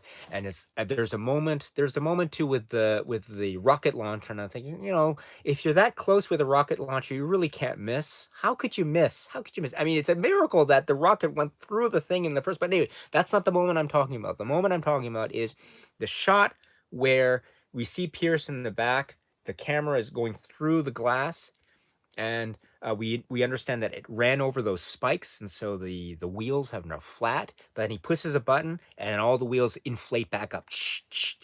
And you see a shot of Pierce Brosnan. He's laughing at that moment. That moment is bliss for me, because it's like he's a kid. He's just having fun, and it's like it's not just James Bond, it's also Pierce Brosnan just having fun. So that's a great moment. Incidentally, the Everything or Nothing documentary, Pierce Brosnan's comments are fantastic. And he said, "Oh, I remember Goldeneye. The rest was a blur," or something like, "Oh, we're gonna go, kite surfing a tsunami." He just can't stop laughing. But anyway, let's see. So next one. So speaking of Die Another Day, my number 4 favorite moment from the Pierce Brosnan era. It's no chin, it's no arms, but it's wonderful. It's a wonderful moment of after Pierce Brosnan's James Bond has escaped from the custody after having been released from captivity in North Korea. He's been released, and now he's in custody, back on home ground, as it were. But he's undergoing medical tests, and his allegiance is still being questioned. He then breaks free. He goes swims, goes out of the harbor in Hong Kong, and he arrives in the Hong Kong hotel lobby in this glorious like pajamas, and he doesn't even go so far as to button his button. He's just like, I'm going unbutton. I don't care. I'm just going. I want a room. So just going there with the hairy chest and everything, and people are looking. He just doesn't care. I want a room, and that's great. That's a great moment. So when he enters the hotel lobby in Die Another Day, there's some real classic moments in that film as well. But I think that's probably one that stands out for me a lot for a number of reasons. Okay. Number 3. So I mentioned chin or arm swaying. So I think for me, the chin acting is really going into high gear when we're talking about The World Is Not Enough. In many ways, one can say The World Is Not Enough equals chin acting. And the reason why I say that is, for example, the number 3 moment here, which is the shoulder moment. Just at the point where he gets his injury, and he's got to hold on to things. Every time there's a shoulder moment, or when he's holding on with the rope or something, that's great. So you get that pain, the chin acting pain moment. So this is, I think, part of the charm of Pierce Brosnan's era. So this is very important. So that's my number 3 moment. Okay, number two is Goldeneye. Goldeneye moment. This is the confrontation between Bond and Xenia Onatopp, in the sauna and the relaxation spa area. This is very important for a number of reasons, because we know we've already met Onatopp before, and there's been a type of maybe flirtation atmosphere between them whenever they've met. But now we understand that they are on separate sides and they fight. And we also understand how Onatopp uses her physicality in a very, very aggressive way. And so when she's got the legs around him, he's like, right? So that's another great moment. So that's a wonderful moment too. So that's my number 2 moment. Again, there's so many great moments in Goldeneye. Don't get me wrong, but that always stands out. So the confrontation between Onatopp and Bond. Number 1, and this might be controversial. I'm not sure. But again, it's just my own personal favorite. So yours might be different, of course. But my number 1 favorite moment, I think, from the Pierce Brosnan era is once again from The World Is Not Enough. The World Is Not Enough is the when we're talking about sublime chin acting from Pierce Brosnan. And I say this with great affection and affinity, because I say chin acting, but it really is. It's part of his appeal, and it's my way. It's a kind of way to exemplify that for me exemplifies just how much I adore his run and his role, because it's that point of sort of personality that comes through that I really admire very much. And I'm referring specifically to the scene where he's in the chair and Elektra has him in the chair, and it's the torture chair with the thing, and you turn the wheel and the rod slowly extends outward into the back of his neck, and he's fastened there with cuffs, and so he can't escape. And so the whole thing is that his body remains inert while his neck is being pushed outward because of the protrusion of the bar that is slowly pushing its way forward. It's very much similar to the nuclear rods in reverse effective force that are part of the plot in the nuclear submarine at the very end of that film. And we have more rods here. So here we have the close-up on the face of Pierce Brosnan in a number of iterations. Zukovsky has an appearance in a very key moment, etc. But and there's a moment of understanding between Zukovsky and Bond in that moment. I love that close-up between him and Bond does kind of a curl of a smile, which is wonderful. But it's like, oh, and then the moment where he says, this is the moment for me in the Pierce Brosnan. I love this moment. He says, oh, one last.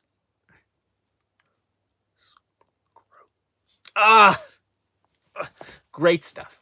So this is my favorite moment, I think, in the Pierce Brosnan era. I didn't mention, the swaying arms. There's a lot of swaying arms. I could have mentioned Goldeneye at the end, but the dish and running up.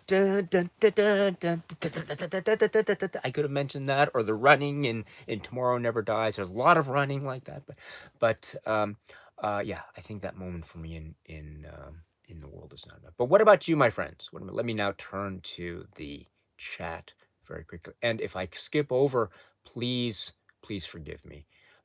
Noel Santos says fencing with Madonna. Yes. Let's see. Erwin says my pick is Brosnan opening the yacht door in Goldeneye, legendary. Oh, okay, so this is wait. So the yacht opening the yacht door. You're referring to the moment where he opens it and it's the guy like I can't do it. The guy with the dead face, right? That moment. Okay. Yeah. So that's a pretty interesting I mean, if I if I know my time, of course, is limited on this earth. So when it comes time for me to shuffle off this mortal coil myself, I don't know what will my face be like. I don't know. Will it be like that is it an admiral? I think, will it be like him or not? I'm not sure. But anyway, let's see. Okay, scrolling down here. Seth says Pierce Brosnan twisting his wristwatch, yes, to set off a detonation in North Korean territory. Happening surf there, incredible. Yes. Zhao didn't like that at all. Right. Although I think he could have still taken out those diamonds in his face. I don't know why he kept those in, but anyway. That's reiterated. Beg your pardon, forgot to knock. Boom. Yes, exactly. Yes. Okay, just scroll down. Let's see. Yes, Gizmortar handcuffed motorcycle, a motorbike chase sequence with Michelle in Tomorrow Never Dies. Wow, yes, great choice. Great choice. Yes. Seth Walls, this is the guy who shoots an automatic weapon with one arm. Yes, I love the moment in particular. Tomorrow Never Dies after they've infiltrated the stealth sub. He's just going in there with one arm, just walking. Oh, that's great. It's not like it's what's his name? Daniel Craig. Excuse me, Daniel Craig. Daniel Craig does he stands still. He just goes like this. Pierce Brosnan does just the nonchalant one. Yeah, yeah. And of course you have Trevelyan. Let's see. Just scroll down here. Carl Hayes, the world is not enough. Yes, mentioning the last line. Yes, that. Were you in the theater? Did that get? Were there some like laughter or groans in that? I'm not sure. It's of course a very now classic line. Yes. Um, let's see. Just scrolling down. Yes, more for England, James. No, for me. Okay, I have to say here. You mentioned the moment. Right. Boris. Right. Okay. So that's the great moment in Goldeneye, right? And then, of course, the moment where he's just fallen, right? It's been mentioned so many times. So, but let me mention it one more time.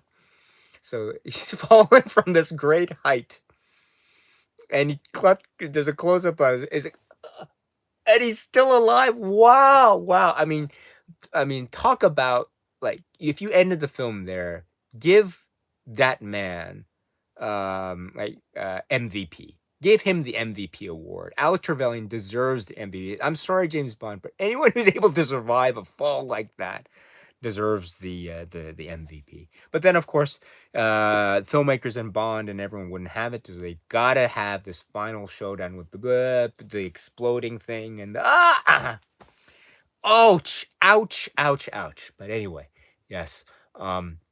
In from Imagine says, yes, Brosnan in the sauna. Yes, fight with Onatop. Yes, yes, no more foreplay. Yes. Very good. Very good. Just scroll down here. Oops. Let's see. Oh, Erlen says, thank you. I meant the sliding door when he enters. Yes, thank you for the correction. Yes. Yes, very good. Very good. Zyrother is in the room. Thank you so much. Thank you. So scrolling down. Seth will dance into the fire. Yes. Let's see. Jared, because it was Sean B, he had to die. I don't want to say too much, but there's a moment in the film The Fellowship of the Ring where it's like that is a powerful moment. That is such a powerful moment. I'm talking about the character, Sean Bean character moment. That is so powerful. And he's that is so powerful. Anyway, Lord of the Rings. I'd love to be able to talk about those one of these days. But anyway, okay. So, all right. Here we go. So now, just moving on to the next question here. All right. So next question. So we've spoken about Daniel Craig. We've spoken about not Timothy. We've spoken about Pierce Brosnan. So let us now speak about. Let me just skip around here. I'm going to talk about. Let's talk about Timothy Dalton. I said skip around. Actually, we're going to go maybe in reverse order here. Timothy Dalton. I say here I have on my computer favorite BA moments from Timothy. And when I say BA, I mean bad moments from Timothy Dalton, because he is tough as nails. He's tough as nails. So what are some of your favorite BA moments from Timothy? What are some of your favorite moments from the Timothy Dalton era of James Bond? Now, there are only 2 offerings. Excuse me.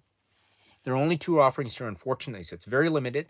The Living Daylights and License to Kill. But it's great stuff. It's great stuff across the board, as we know.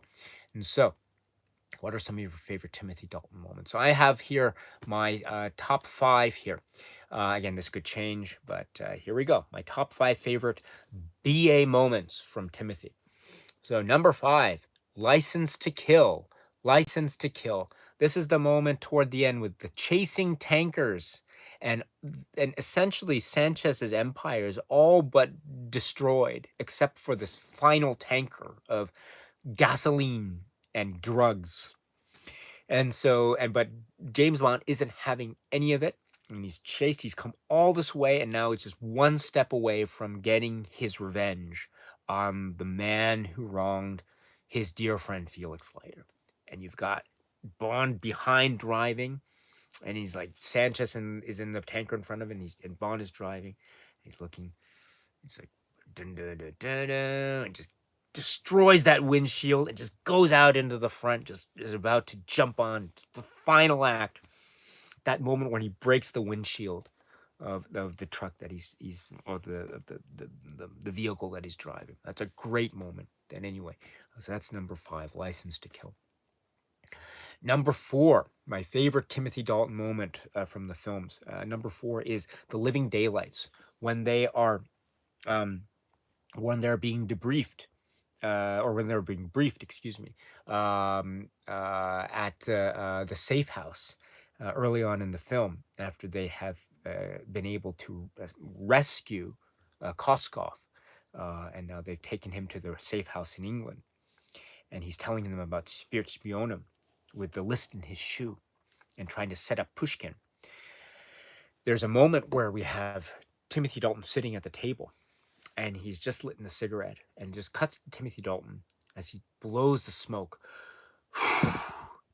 out, and it just cuts. Now, this was in the 80s, so there's maybe now in cinema, cigarette smoking is not so fashionable when it comes to being depicted on cinema. So I get that, and I'm not a cigarette smoker myself, but there's something very iconic about that moment, and it's very telling too, as far as a character moment too. The moment where Timothy Dalton just blows cigarette smoke.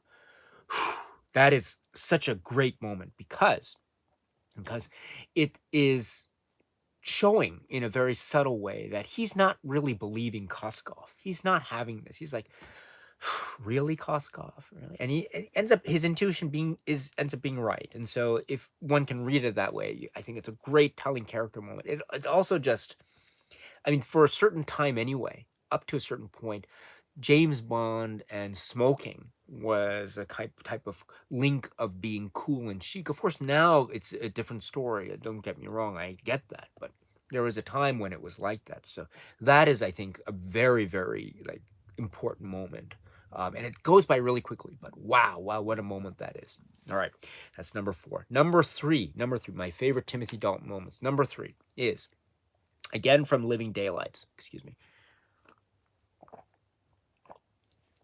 Living Daylights. This is the moment where he is Saunders has just set him up in that room across the way there. This is the part of the plot in order to try to get Koskov free from his guard so he can defect over to the west. And they've turn out the light, and he says he's setting up the sniper's rifle, so he says just enough time for a sniper to make strawberry jam of him. So the way that Timothy Dalton says the phrase strawberry jam, the way that he says strawberry jam is like, I don't know if he loves strawberry jam or he hates strawberry jam. That's why it's so brilliant. I have no idea if he hates strawberry jam. If Timothy Dalton goes to like a bagel shop or like, he goes somewhere and he says, oh, and would you like butter or would you like strawberry jam?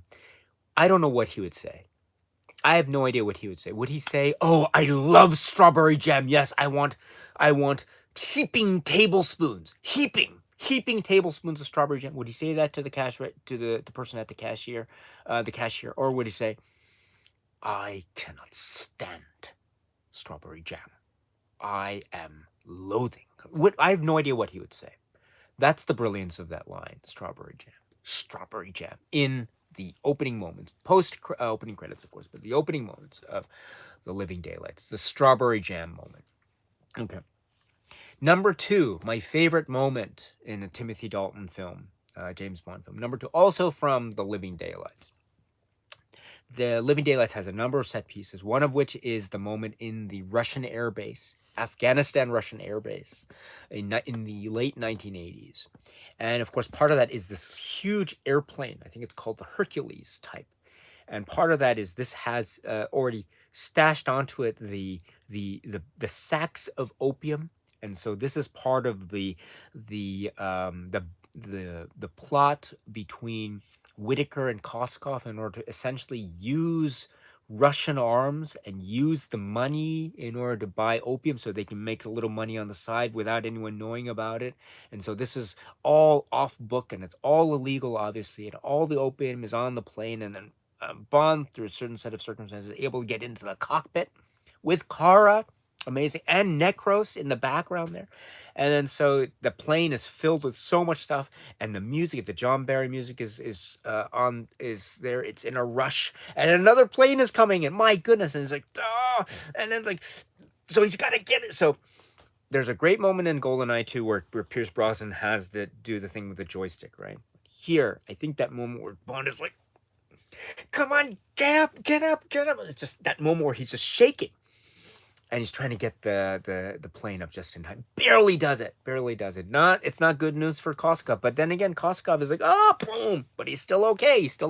But anyway, the plane, the moment where Bond is trying to get the Hercules plane off the runway. And he's shaking the controls to the point where he's struggling. He just manages to do it. That's a great, great moment. I love that moment. It's very quick. Only maybe not even a second. But great stuff.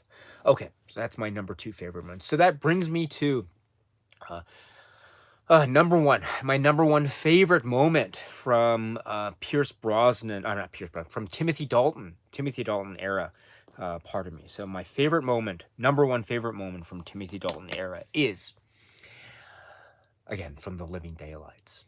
So Saunders and Bond have this maybe kind of frosty relationship at first, but then it warms because Saunders goes out on a limb, essentially. I mean, he's a very by the book person, but he goes off the book in order to get information about the auction of the cello and the purchase that was made regarding the Lady Rose. And this is the way in which Bond is to make the link between Koskov, Whitaker, and Kara Milovi. And so this is key. And so they make this meeting, Bond and Saunders do at the Prater Park, right, in Austria, Vienna, at the nighttime sort of carnival amusement park festival or amusement park atmosphere, excuse me.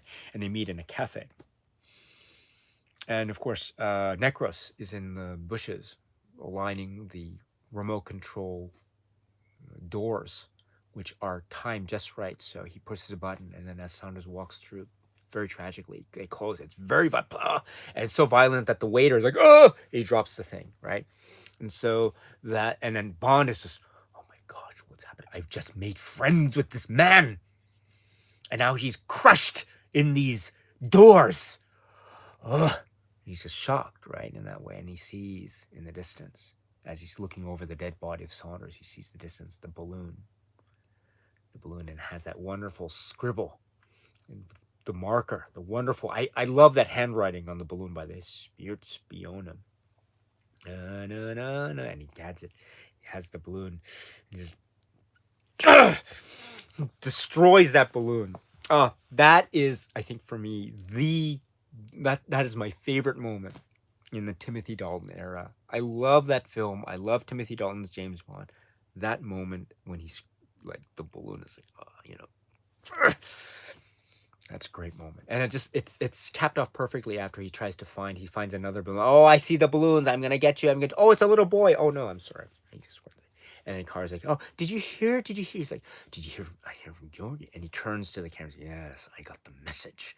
Oh, sublime, sublime, sublime stuff. Anyway, so that's my number one favorite of my Timothy Dalton list. What's yours?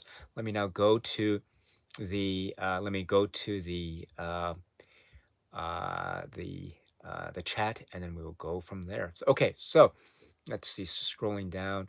Um, Let's see. Zyrother says we still need a home console version of Domination. I agree. Yes, Domination. Wait, who designed Domination? Domination. Oh, Largo, you did. I designed it. Yes, great stuff. Um, Scrolling down. Yes, Zyrother. Balloon Murder ranks quite high. Yes, Balloon Murder. Samuel Stevens is here. Hello. Seth was killing a man with an electric eel. Of course, License to Kill. Yes. Um, Rider rated 18. Can you do your impression of Dalton St. Koskov? Okay, sorry. Okay, Koskov and Whitaker. Okay, there. I don't know. I didn't do it justice. I can do my Koskov impression if you like. It's really not good, but I told you, verse movie. I told you. So that's my Koskov impressions. Okay. Erwin says, switch the bloody machine. Yes, Dario. Yes. And then Pam Booby says, are you all right? It's like, no. Yes, exactly. Okay. Yes. Although, he's unmasked and all that like raw, like drugs is being processed. So it's all the smoke. And so he's inhaling all that stuff. I hope he's okay. But anyway, all right. So, let's see. Seth Wallace water skiing up to a plane and saving the day. Yes, in License to Kill, not like after the attack on the wave crest. Not to mention, of course, throwing the guy out of the plane. That's great. And he's like, he doesn't get sees the money. Oh, he's throwing it out. He's laughing. Yeah. Before that, the moment compliments of Shocky. Wow, that's a lot of stuff. Yes. His Widow's Peak and License to Kill, says Carl, yes, and Rider rated.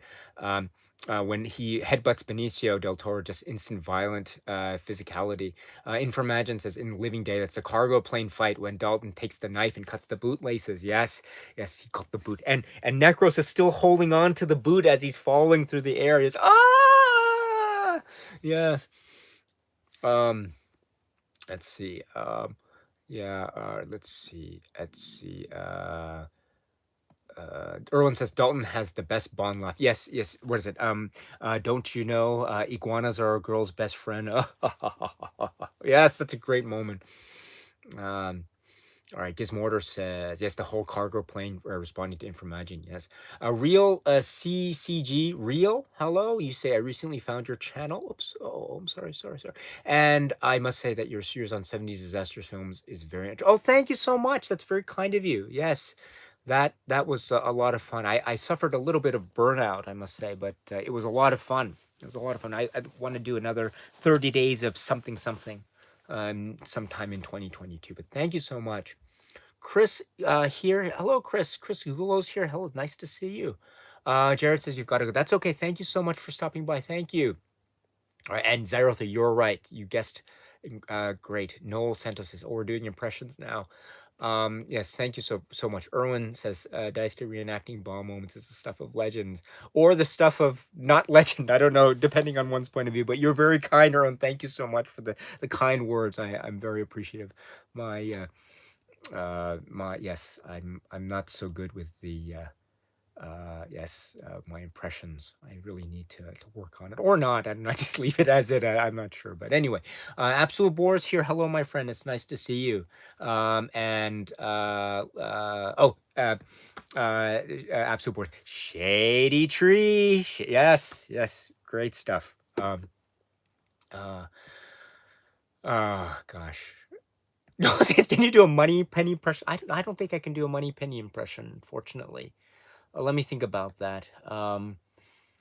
What is it? I guess I can do, what is it? Anytime you want to listen to my Barry Manilow collection, right? Yeah, I'm sorry. I'm so sorry. Sorry, Caroline Bliss fans. I'm so sorry. I didn't do that justice at all. But anyway, all right. So now let's move on. Move on. So Timothy Dalton, thank you. But we will be talking about Timothy Dalton films again later. But in the interest of time, let's now go to. Before we go to Roger Moore and Sean Connery moments, I do want to take a moment to talk about the unsung heroes of the Bond film franchise. The characters that maybe don't get talked about a lot, or they don't get talked about a lot at all. Maybe when I say characters, maybe that's not doing. I'm just talking about those really brief moments that appear and disappear like that. The people who just appear and then suddenly they're gone. And no one talks about them. They just maybe for a second, minors. Maybe they might have a small speaking role, maybe not.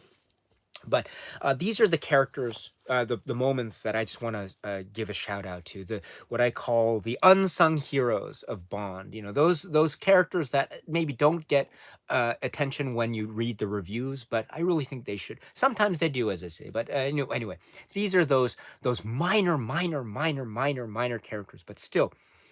So for instance, that the guy in Moonraker who's in the Venice, he's in the Venice scene, and he's in the coffin, right? And the coffin opens, and he's gonna throw the knives at Bond, but Bond retaliates and kills him, and he goes back into, that guy, or the guy is in the same scene, and he's like smoke, he sees the and he throws this, or that guy, or there's Victor Turjansky, the person who's drinking, and he always sees like Roger Moore coming out of the sea in the spider web. He's like, oh, or like skiing in the 4 years, like, oh, or Moonraker, like, oh, that guy, or little things like that. So who are these unsung heroes of Bond films that you want to celebrate at this moment? So let me mention a few. I have not five. I mentioned Victor Turjansky, so that's my ninth entry on the. There's so many more, but okay.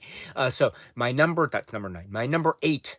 The unsung heroes of Bond. Number 8 is in Live and Let Die. There's the performance of Baron Samedi, and then it's the guy's like, oh, and here is that Saturday for those of you who can't speak French or something like that. And he says, the man who cannot die. And so that guy on the stage says, the man who cannot die. And the reason why I think this is very important is because he has a great voice. He has a great announcement voice, but also he announces to the audience and thus to us, the viewers, the fact that perhaps indeed, yes, Baron Samedi cannot die. And maybe that has something to do with how that film ends, Live and Let Die, which is an awesome way to end a film, by the way. And indeed, I don't know what, I mean, gosh, wouldn't it be great, like if maybe the next film, No Time to Die, Daniel Craig comes into the office and says, oh, actually, no, it's okay. I'm still okay. And he's fighting Baron Samedi. I'm still alive too. And Bond and Baron Samedi are fighting in the next. Anyway, okay. So, so that's my number 8. The guy who says, the man who cannot die. All right. So that's the first one. So the unsung hero, number 8. Now, next one is, let's see, number 7. Let's see. Okay, so number 7 is so he's the high ranking, I forget, it's the admiral, I think I mentioned the yacht. So of course he goes out in a kind of blaze of glory in terms of his yacht bedroom shenanigans with Xenia on top. And he says, right, Xenia, I can't breathe. And he's got that look on his face at the end, like, so it's just right. I mean, like, how should I put it?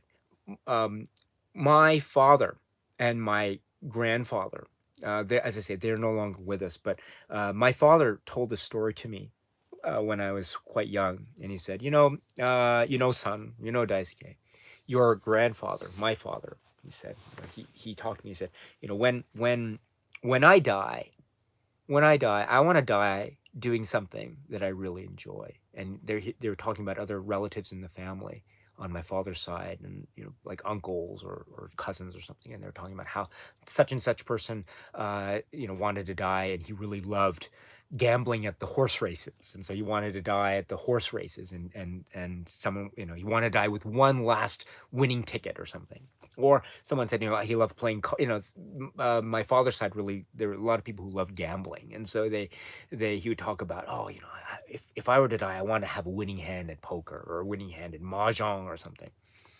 So I was thinking about, so every time I watch the scene in Goldeneye, I always think back to my father and this story that he tells me about. What is it that you want to do?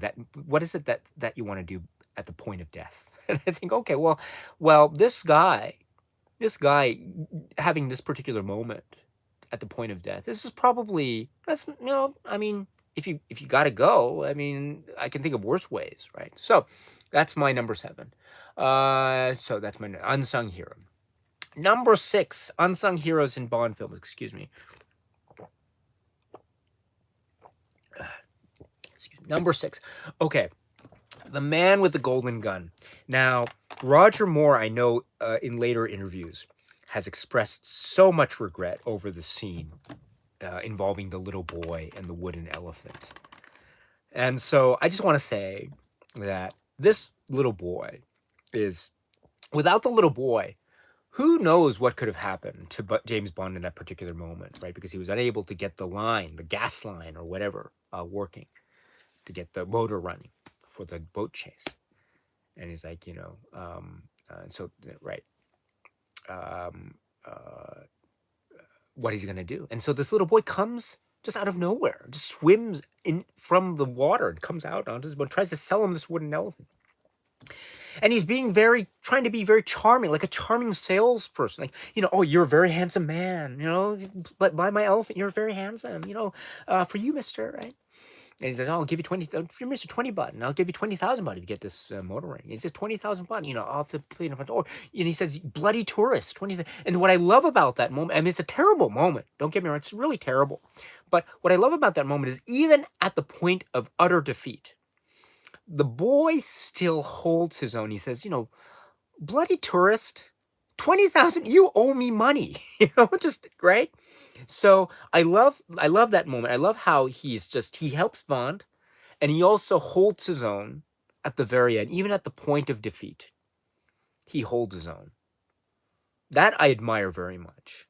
And also I'd like to imagine one day, there's this thing that could happen for those who know Quentin Tarantino movies about, what could happen with Kill Bill could there be a third Kill Bill film? Or if you consider 1 and 2 be one film, could there be a second film or follow-up or whatever? If some of the characters that you saw as kids in that film grew up, and what would they do in order to try to carry out some form of revenge? I'd like to think that maybe one day we could see the little boy grow up and him trying to get his revenge on this man who owes him money because he promised to help him. He promised to pay him if he would help him with the boat. He says, you still owe me money after all these years. With interest, my friend. With interest. I would love to see that as a pre-title sequence somewhere. Oh, well.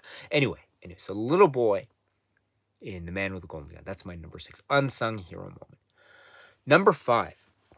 Okay, number 5. So the question again is unsung heroes. The people, the minor characters of Bond films. Okay, number 5. Okay. This is, again, from Moonraker. Okay, Moonraker has a lot of great moments. I love Moonraker. It'll be pretty high up in my list as a kind of teaser to my ranking. But Moonraker, okay, the moment in Venice when Bond emerges from his gondola, which now turns into this hovercraft, and he's driving in like lunchtime or something through the square. And people are looking, and he's just like, oh, what are you looking at? I'm just having fun with my gondola turned into a hovercraft. Okay. Right? And people are like, what's going on with it? And the guy in the painting, he's like, where's my painting? I'm working so, I feel bad for that guy trying to do the painting. Because I don't know how many hours he was working on the painting, but that's not the guy I'm talking about. And there's the dog. He's like, the dog? It's his dog. I love the dog in Moonraker, by the way. The dog in Moonraker, by the way, who's just standing, just looking like, what is this? Right? With that look, that dog look on his face. That's wonderful, that dog. That dog is probably, if you remember The Spy Who Loved Me, the similar scene with the car driving out from the ocean, or the sea, excuse me. And you have the dog and the guy with the pipe, and then Victor Turjansky's just drinking, like, oh, what's going on? And then like the dog runs away in The Spy Who Loved Me, like, woof, woof, the dog runs away in Spy, but the dog in Moonraker stays. So I'd like to think, wow, the Moonraker dog versus the Spy Who Loved Me dog, which would win in a contest? Probably the Moonraker dog would probably hold his or her own. I don't know. But anyway, so there's the Moonraker dog. But no, that's not the moment I'm referring to. The moment I'm referring to here, the minor character, unsung hero of this moment, for me anyway, is in this moment, you have the waiter pouring the drink. I don't know if it's beer or some kind of drink beverage, and he's supposed to be pouring it in the cup, but he's pouring it on the guy. And everyone's looking at the hovercraft except this guy, and the drink is being poured, and the guy's like, what are you doing? It's like, what are you doing? You're pouring the drink on my face. And so that guy, and the drink is being poured on him. That guy is an unsung hero in the Bond franchise, in my opinion. Everyone's looking at the hovercraft except him. He's looking at the waiter, like, why are you pouring drink on my head? Right? Why are you pouring drink on my head? And that look is just brilliant. Anyway, so that's my number 5, the unsung hero, one of the unsung heroes, the guy in the drink gets poured on his head. Okay. Number 4. Okay, number 4. Okay. So this is, again, the question is unsung heroes, people who don't get that much attention when it comes to reviews or anything. Goldfinger. So much to say about Goldfinger. So much to say. What a great plot, great villains. Goldfinger, Odd Job, of course, the climax and stuff. But the climax, of course, involves Fort Knox and the attack, the assault on Fort Knox. Goldfinger and his men. If you remember, there's a bit with the opening of the vault door and the closing of the vault door. This is a key moment. And when the authorities arrive and there's this shootout battle, and the John Barry music is just pumping. It's just, it's the adrenaline rush is incredibly. It's amazing. But the moment I'm talking about is, remember the moment where the door is opening, the vault door is opening, and you have one of the Goldfinger's men like shooting, and like there's the gate behind him, and the vault door's opening, and he's shooting. He just doesn't know what, and suddenly the vault door opens, and he's like, he gets crushed by the vault door. Poor guy, and you don't even see a close up of this. You just see from behind his back. He's and he just gets crushed. You don't, right? That guy, the guy who gets crushed by the opening vault door at Fort Knox, that guy deserves, I think, some kind of, mention, at least, some kind of mention, an award or something. That guy, he was working to the very end, right? He devoted to the cause to the very end. So the guy who gets squashed by the vault door at Fort Knox, he gets number 4 in unsung heroes. Okay, so unsung heroes number 4. Okay. Moving on, number 3, minor characters, minor characters, but that deserve some kind of mention. Now, maybe this person does get mentioned a little bit in, say, reviews or write-ups or critiques about the film A View to a Kill. But Erwin, our dear friend Erwin, talked about Paris. And there's a great sequence in Paris that takes place in Paris in A View to a Kill. And I'm talking about the car chase. And the car chase wouldn't be there without the taxi driver in A View to a Kill. So number 3 is the taxi driver in Paris in A View to a Kill as one of the unsung heroes of the Bond franchise. And I say this for a number of reasons. First of all, without the car, Bond wouldn't have had the opportunity to figure out exactly what was going on with this chase, etc. So that was one thing. Also, the taxi driver is just, the taxi driver didn't do anything wrong. The taxi driver is just sitting there in his car, just, I think, eating lunch, right? So he's just he's on his lunch break, just eating lunch. He's like, I'm not taking any customers now. I'm eating lunch, right? So he had his own set agenda, and I respect him for that. If I'm eating lunch, if someone's saying, I want you to, no, I'm eating lunch. Wait until I'm done. So lunch is very important. Okay. So I respect him. I assume it was lunch anyway. So I respect him for that as well. And then, not to mention the fact that he's like, no, right. he seems to not respond in English at first, but then when Bond takes his car and he's like, he's like, you see this, oh, my car, right? He's just, right? He's making exclamatory remarks in English. And I find this also, I mean, it's, of course, they're very short, very brief moments, and then we don't see him again ever. At least I don't think so. But that moment, oh, my car, oh, my car. So this moment is also very, I actually think very profound because it's like in a moment of crisis, the taxi driver still has the wherewithal and the sound of he's had the soundest of mind to be able still to communicate in the language of this person that has stolen his car. So he is bringing himself to the level of his attacker, as it were, and he is therefore showing his quick kind of like he's on top of things, and he's able to do this in a language that is not his own sort of native language. So I find that to be so bold and very impressive. And Not to mention that what happens to the car afterwards. I mean, there's a great film also. It's called from the 70s, which is called The French Connection. And there's a moment where the main character, whose name is Popeye Doyle, he's trying to chase a train. And in order to do that, he has to take a car. So he just goes into the middle of the street and he's like, takes his badge. He's like, I need to borrow your car. I need to use your car. And the guy who's driving the car is like, what are you talking about? He just goes in and just drives. And the car gets totaled. Oh my goodness. But anyway, that's a similar sort of feeling I'm sure he had. Like his car just gets totaled. So I hope he was paid in full and then some in terms of the British government and the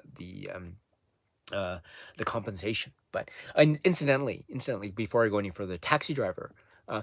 Could you imagine if it wasn't that taxi driver, but could you imagine? There's a film called Taxi Driver by Martin Scorsese. It stars Robert De Niro. Could you imagine if Robert De Niro's Travis Bickle was a taxi driver that James Bond said, follow that parachute, and Travis Bickle's like, no, I'm not going to follow it. Oh my goodness, could you imagine Travis Bickle versus James Bond in that moment in A View to a Kill? Wow. The possibilities are endless, potentially so anyway. Okay.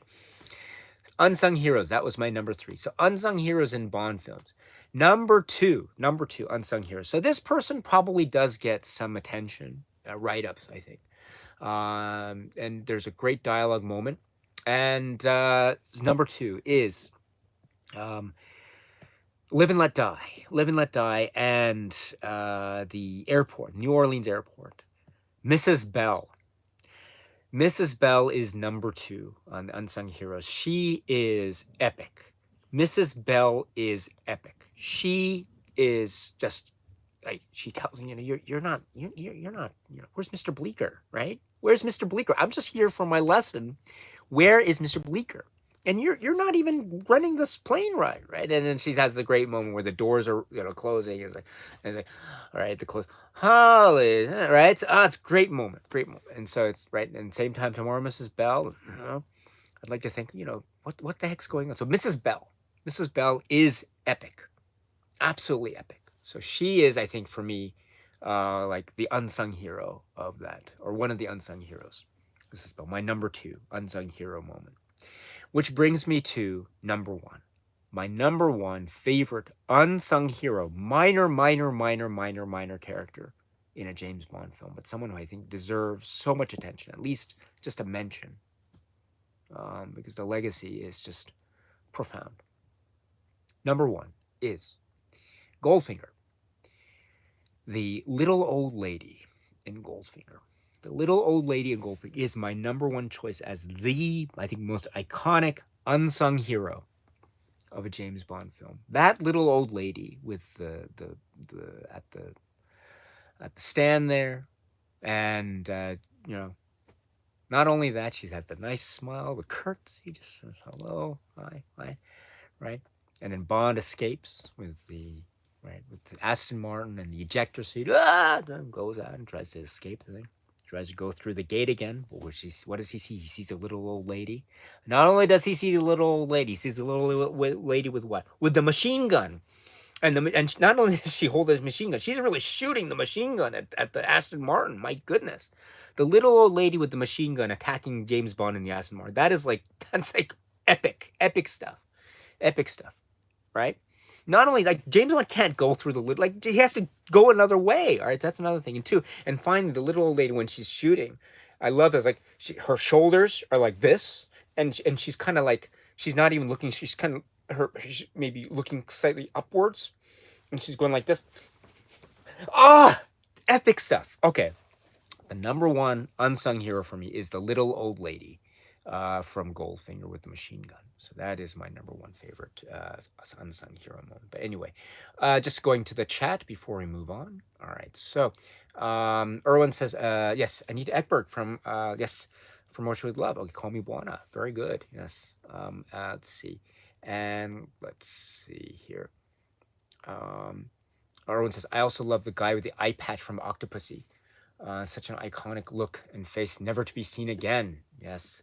And right, we don't want this idea of right, how are they going to attack Octopussy's palace? Yes.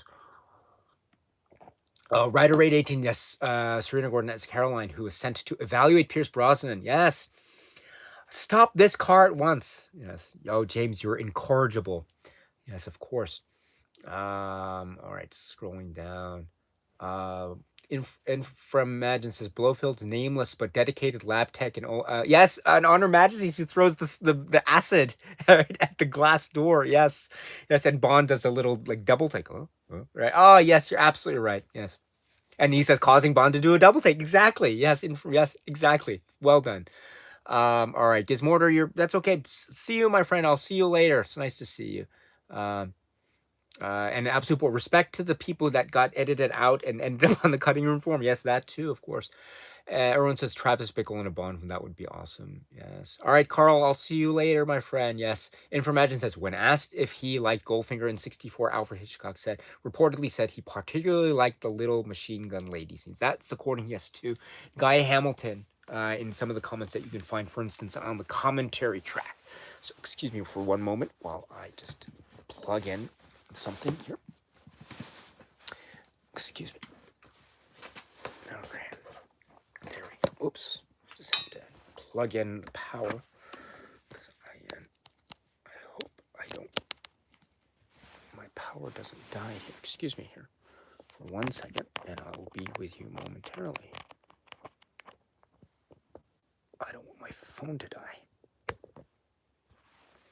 All right. Whoops. Hold on. Sorry about this. Just give me 1 second here.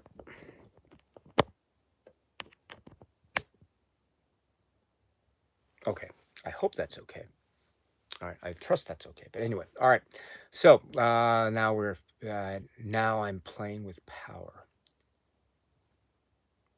That's a Freddy's Dead the Final Nightmare reference for anyone who's in. Okay. Which is in turn referring to Nintendo. All right, so that was my unsung hero moments. But now let's go back very quickly. So in the interest of time, let us go to favorite Roger Moore. I call it favorite Roger Moore moments, or Roger Moore. I mentioned how Roger Moore is, for me, my favorite Bond. And so there are so many great Roger Moore moments. I love Roger Moore to bits. And so, but now let us talk about our favorite moments from the Roger Moore era, from a Live and Let Die all the way to A View to a Kill. There have been so many to mention, but let us now go and see what we can come up with. So I have 5 of them here. And what are your favorite moments? Let me know in the chat. Number 5, favorite Roger Moore moments, or any other Roger Moore moments.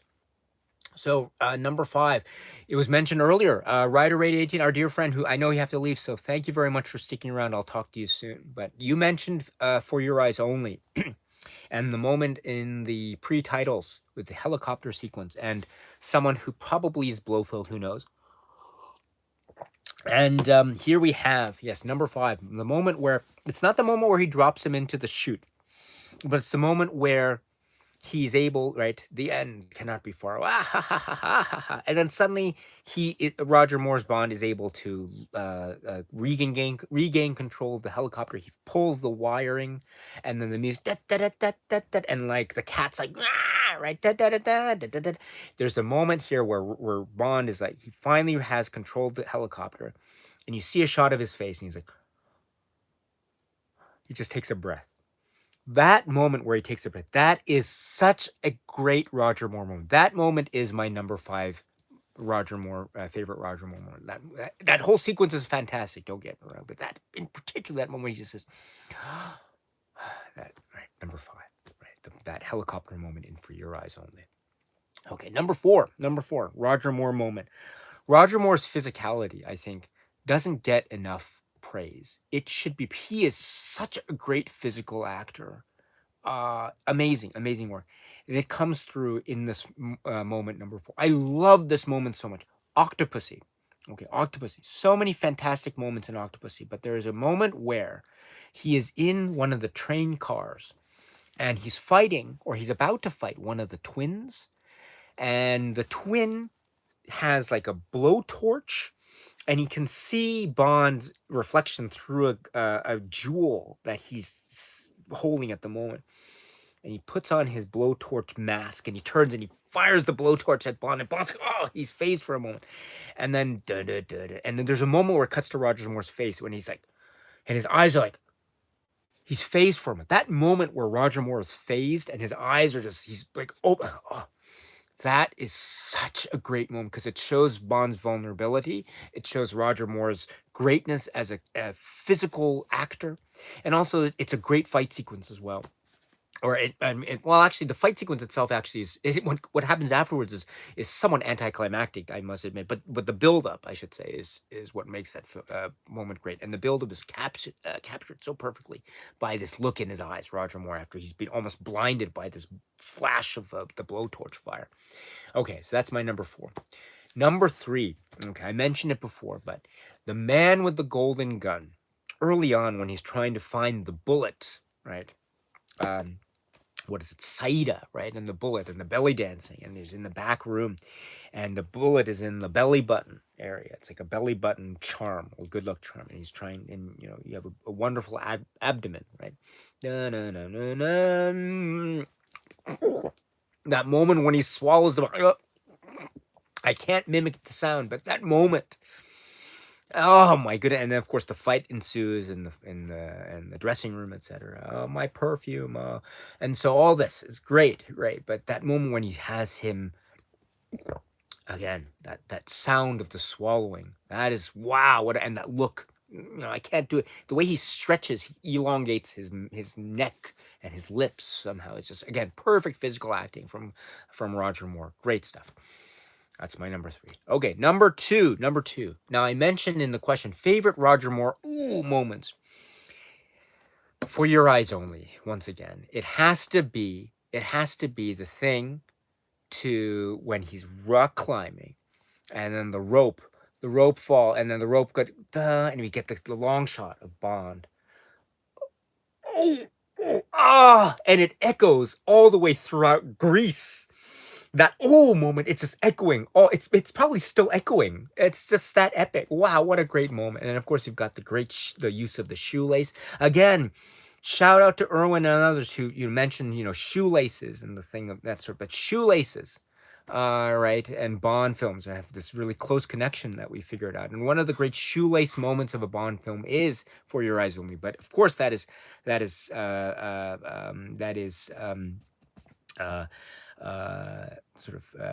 touched off by the wonderful ooh that echoes throughout Europe.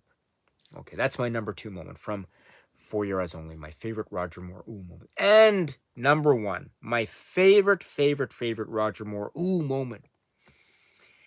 I think as Arother mentioned, I caught it a little bit in the chat as I was preparing for this, which is the end of A View to a Kill.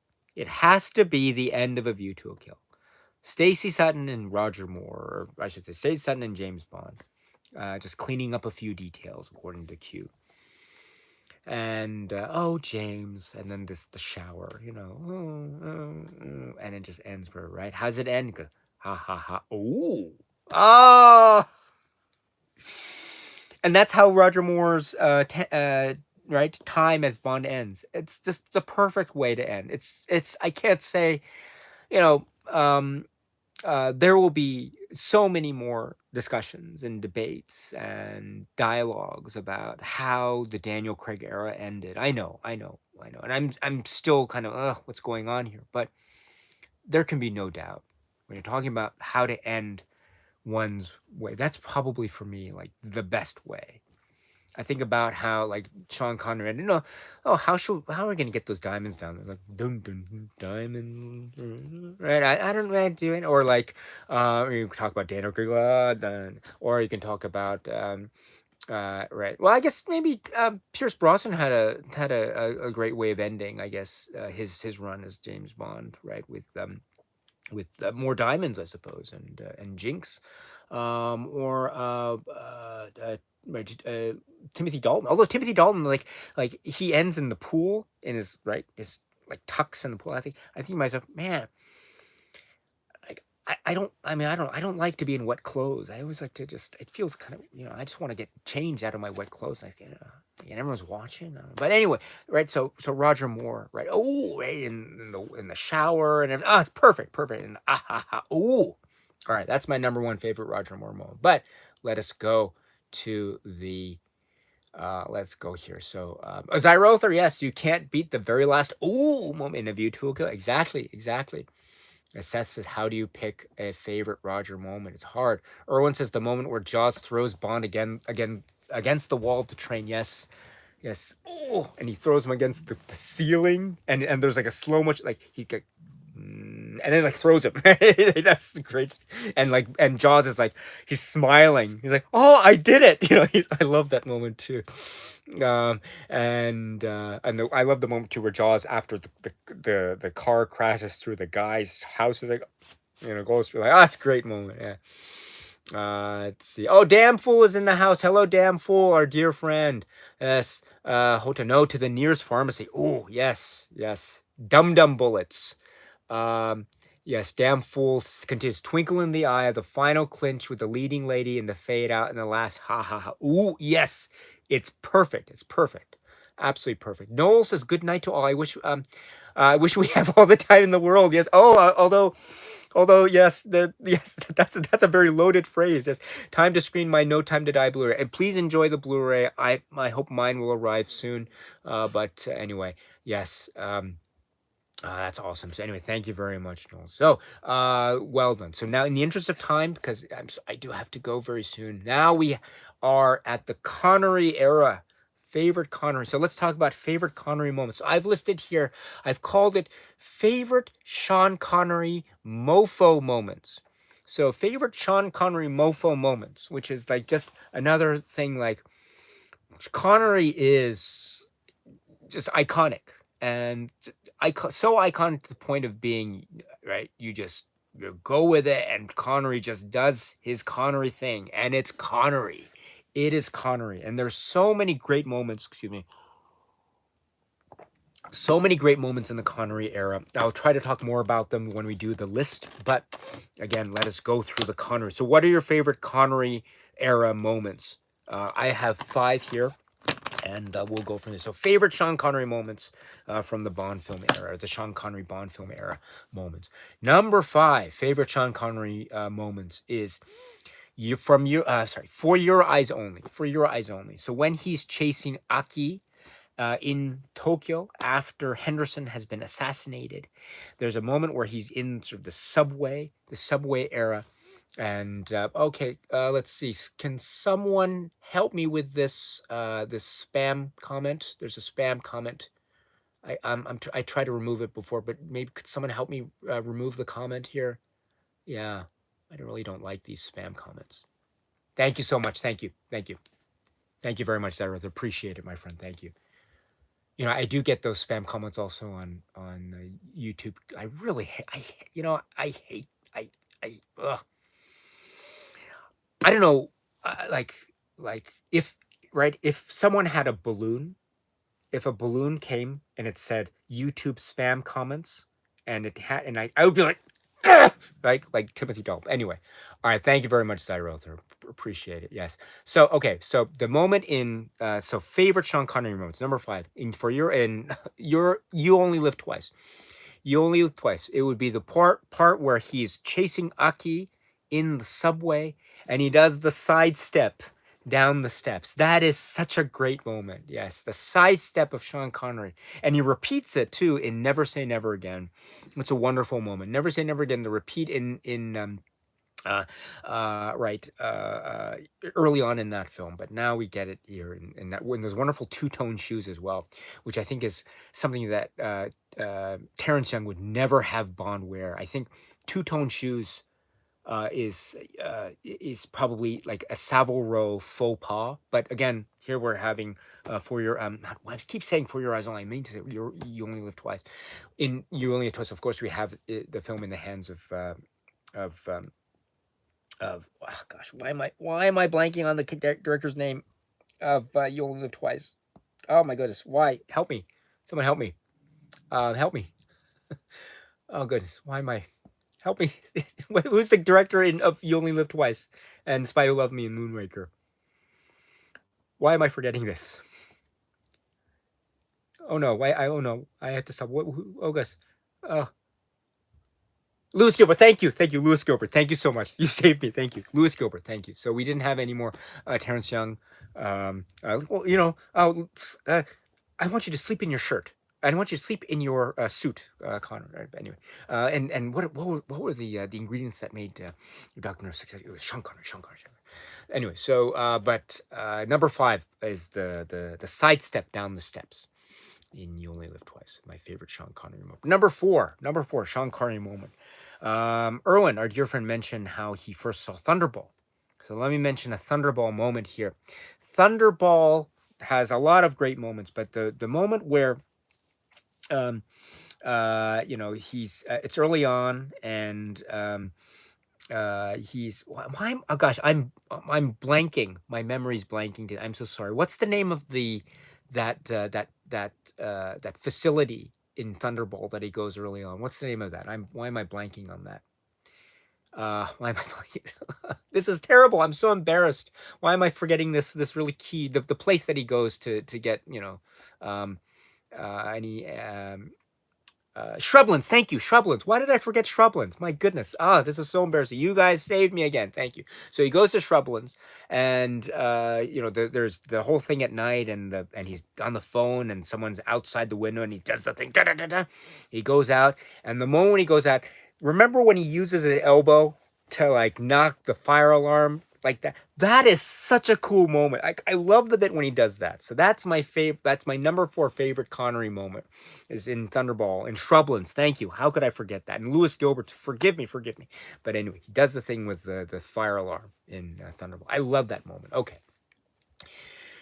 Number 3. Okay, number 3. My favorite, and I can call this like a real mofo moment in any cinema example, but here we have From Russia with Love. Okay.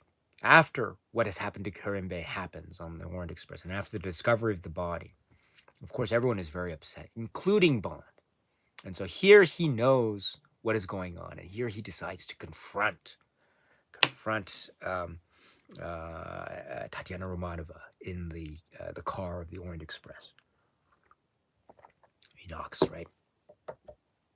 When he opens, he doesn't just open the door. He just Taram's dead. Right? But that moment when he opens the door of the carriage car on the Orient Express, that to me is, of course, the iconic fight scene. Of course, red wine with fish. That should have told me so, right? And all this iconic stuff. But just those moments where I'm trying to focus on right now, which is that moment when he opens the door, just out of rage. And he just can't control himself for that moment. Actually, one other moment when he's very physically violent with Tatiana in the moments to come. But the moment when he opens the door in From Russia with Love in the Orient Express, that is wow. Get out of the way if possible. Yes. Okay. Oh, a lot of stuff here. All right. Number two, my favorite moment in a Connery. This is probably kind of, I wouldn't call it well, actually, let me explain. All right. Goldfinger. Now, there are so many great moments in Goldfinger. Don't get me wrong. The one that I really love is He's in the cell. He's in the cell in Kentucky, right? He's in the cell, and the guard is there, and he's there. There's one guard at the time, and he's just trying to figure out what's going on. And the John Barry music is kind of cute. It's got that ding and ding. He's got the wing ding. So the moment here, so remember this, my friends. The moment here when Connor and there's the opening kind of thing in the door way. That's great. Here we go. Na, na, na, na, na, na. That is such a great moment. That moment when he does the thing, when he goes down there. And you have to think too, he goes down, but then he was able to go around the side and go up to the top, right? That's amazing. But that moment when he's like smiling, going, that's great. That's great. My number 2 favorite moment from Connery. Okay. Number one. Now, I cheated here. I have a tie. So actually this is 6, but my number 1, I couldn't decide. I couldn't decide between these two. So these are my tie for my number 1 favorite moment in a Connery Bond film. Okay. All right. Tied for first. So here's the first tie. Okay, Diamonds Are Forever. Here's the scene, setting the scene. Okay, at nighttime, yes, in Amsterdam. Okay, outside Tiffany Case's apartment. Peter Franks has just escaped. Done. The phone is down. Done. Great stuff. Okay, I've done it many times. Here's one more time for you. All right. Ah, great. Yes, that's classic, right? How do I be sort of clandestine, do spycraft, do this stuff? That's great. Okay, I love that moment. That's my number. That's tied for first in terms of my favorite Connery moment in a Bond film. And then the second one is so this is tied for first. Okay, Dr. No. It has to be Dr. No. Right. I admire your courage. I admire your courage, Miss Trench, Sylvia Trench. I admire your luck, Mr. I said Sylvia Trench's line in the Connery. I admire your luck, Mr. Bond. James Bond. Great stuff, right? And the cutting is such that, like, the Peter Hunt, the cutting is such that he's got the cigarette in his mouth, but it's in his hand. It doesn't matter. It doesn't matter, right? I've no objections. That is right. I mean, it's been mentioned so many times. The introduction of Bond in Dr. No. This is like the stuff of legend. This is the stuff of you see like the smoke is just coming off the screen. Everything is perfect about it. Okay, so this is okay. All right, so now how are we on time? Okay, wow, I have 10 minutes to talk about my favorites so let me now. I'm sorry, I'm gonna have to skip over the comments here. I will go back as quickly as possible in the interest of time, because as I do with many things, I go overboard. So I apologize. But now let me share with you my favorites list. This is my ranking of the films, and I focused on the 25 Eon produced film. So I haven't included the 60s Casino Royale, and I haven't included Never Say Never Again. I think I needed more time to figure out how those would be figured into the list. So I apologize at the outset. The following list does not include those films. I'm only including the films that are the Broccoli Saltzman produced ones, or the Broccoli produced ones, or now Broccoli Wilson produced ones. So if that's okay with you, I will now go. So this is the list that, this is my favorites. This is my own personal viewpoint.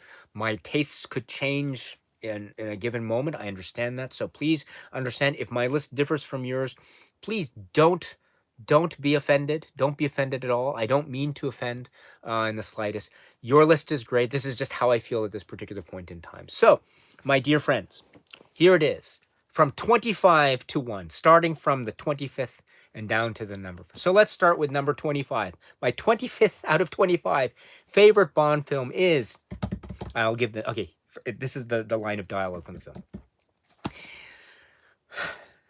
You have all the time in the world. Yes, 25 is No Time to Die. I'm sorry, No Time to Die fans. I'm still not with this film quite yet. I'm trying my best to get into this film. I'm really trying. It's hard. It is very hard. I think when the Blu-ray or the 4K, whatever, comes to the door, I'll try my best to watch it. It's hard. I think one of the things, though, that it really helps, it does help to have a knowledge of On Her Majesty's Secret Service. We've talked about that. It does have this, it certainly ends the series of Craig films in a way that we haven't seen before. Yes, there are still a lot of issues that I have. So, number 25 for me, No Time to Die. No Time. This is actually pretty easy for me. So that was my first. Okay, number 25. Number 24. Okay, let's see. What's the line there? Let's see. Cuckoo.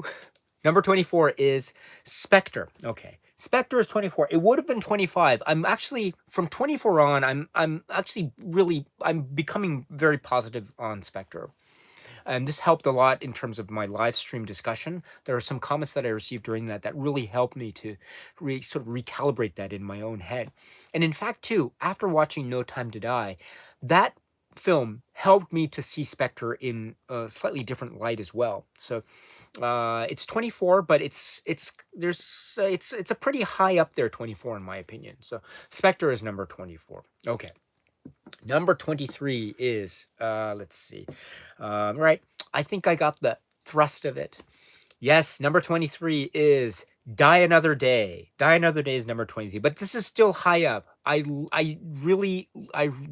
a lot of moments of Die Another Day. I love the urgency of Pierce Brosnan's performance in a lot of it. I love the Hong Kong hotel sequence, as I mentioned earlier, and the wonderful unbuttoned hairy chest. And there's some really key sequences. There's a lot of stuff that we get, maybe some Fleming material, Man with the Golden Gun novel material that's there. Some really interesting intrigue, and it just goes in really different places a lot. And I even love the bit with the electricity in the teeth of Gustav Graves, which is very much like when the Emperor gets the Force lightning on Luke in Return of the Jedi, and the lightning, right? And we're thinking, right? I could just imagine on that plane in Die Another Day, Darth Vader is probably off screen, is like looking at Bond, looking at Gustav, looking at Bond, looking, what should I do? It's like Tatiana Romanova in The Gun in From Russia with. But anyway, Die Another Day, number 23. Okay. Number 22, my favorite film, number 22 is, and my apologies, my deepest apologies to Erwin, but my number 22 favorite film is Thunderball. Okay, Thunderball. Now, this is still very high. I love Thunderball very much. It just happens to be 21 other films in the Bond film series. Maybe I just like a little bit more than Thunderball. Now, that being said, right, I just love what is it? It's your Spectre against mine. Oh, you put evil in me. Play the cards. So, okay. And of course, there's a great moment, I think, where Bond reveals to Domino what happened to her brother, and the shaking of the hand, and the watch, the Breitling watch, and he puts on the sunglasses. And the music, the Mr. Kiss Kiss Bang Bang, the slow rendition as it's overlaid. Brilliant stuff. Anyway, number 22, Thunderball. Okay. Number 21, my favorites. Number 21 is Backseat Driver. Yes, it is Tomorrow Never Dies. So Tomorrow Never Dies. I love this film. I saw it in the theater. I remember the excitement when I heard the soundtrack before the movie came out, and it was so cool, so exciting. This was, but it felt, I think, to me, it felt like there were a lot of like plot points that I felt were they suddenly felt there. I thought if there could have been maybe more layers of nuance and intrigue as well. Like, for instance, the Paris Bond relationship, I think, has a lot of really interesting depth to it potentially. It's suddenly introduced and then it's taken from us. And so that's an example of where I think, oh gosh, that's an interesting idea. And if it had certain levels of nuance, I think that would have been really cool indeed. And so I feel that way about other aspects of Tomorrow Never Dies as well. But on the whole, I find it to be very entertaining indeed. Very, very fun. So that's why it's your number 21. Okay. Number 20, my favorite sits my favorites list. Number 20 is okay. Oh, what's a line? Here's a go. Ah, ah. So that's the line from that's the axe wielding Green in Quantum of Solace. Okay, Quantum of Solace is number 20. This is going up in my ranking. I really beginning to like this film very much. Now I love Another Way to Die, the song. I don't think anyone else in the world does, but I do. I think it's great.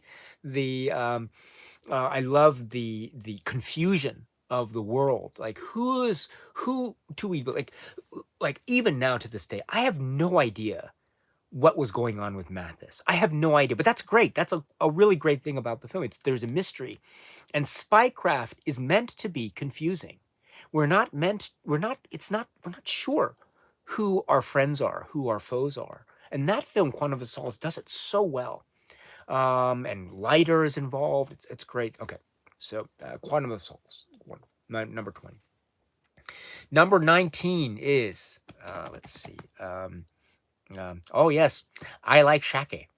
This is You Only Live Twice, right? One never makes bird never makes nest in bare tree or something like that. Okay, is that true? I don't know. I mean, I'm sure birds can make nests in bare trees, I'm sure. But anyway, so You Only Live Twice. The sidestepping Connery, and Connery turns Japanese, but of course this is epic. Where are you gonna? This is okay. Going back to Quantum of Solace, where are you gonna have your meeting? Your international criminal organization meeting, or where you're gonna have your hideout? Don't have it outside in the open. Go into an like a volcano crater, and the guy who says, closing crater, we'll see him again in A View to a Kill. Half our net income, that guy, right?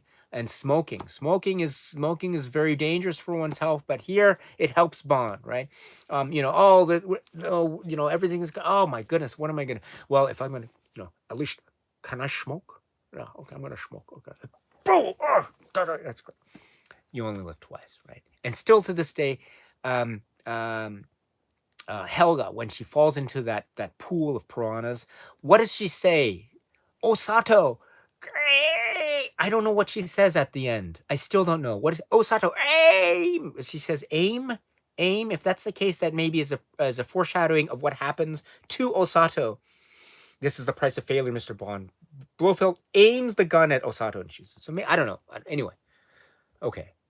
Number 19 is You Only Live Twice. Number 18. What is it? I can't think. I'm sorry. Skyfall. Skyfall is number 18. Again, the Daniel Craig era is something that hits and misses for me, and I'm still working towards that particular film. But Skyfall does have some great moments. The look of it is wonderful. There's Scotch. I'm a great lover of Scotch whiskey, and Silva I think is a really standout villain, and the dynamic between Bond and M is amazing. And there's some more introductory elements, Q and etc. So it's fantastic stuff. I think again, it's something that still needs. I need to work with. I need to the other films I've watched since I was a kid. So. But the Skyfall, number 18. Number 17. Okay, it's what is it? Can't think. Goldeneye. Goldeneye is number 17. So Goldeneye 17. Maybe this might seem a little bit low on some people's lists, but for me, I was of a generation before Goldeneye. So I can understand if people's entry point into Bond being Goldeneye, this is the exciting point. It just missed it for me a little bit. So I understand the excitement. I just am not part of that generation. That being said, 17 is still very high. And I love this film for a number of reasons I mentioned earlier. Let me mention one more. Xenia Onatop's line, he's going to derail us. That is like, wow. Okay, number 17, Goldeneye. Okay, number 16 is... The World Is Not Enough. The World Is Not Enough. I think this is in many ways like the perfect Brosnan film. There might be too many ideas going on. That might be one of its issues. But I think it has so many great things. There's a connection possibly to Honor Majesties. There's ski chases. There's intrigue. There's double cross. Zukovsky's back, etc. One last screw. Right. Number 16. World Is Not Enough. Number 15. Diamonds Are Forever. Diamonds Are Forever. Shady Tree. Yes. Great stuff. Great stuff. And this has also grown so much over the years. I love it's just it has just no holds barred. It is what it is.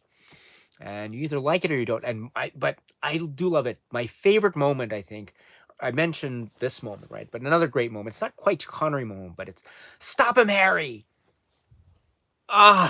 Great moment. Diamonds Are Forever, number 15.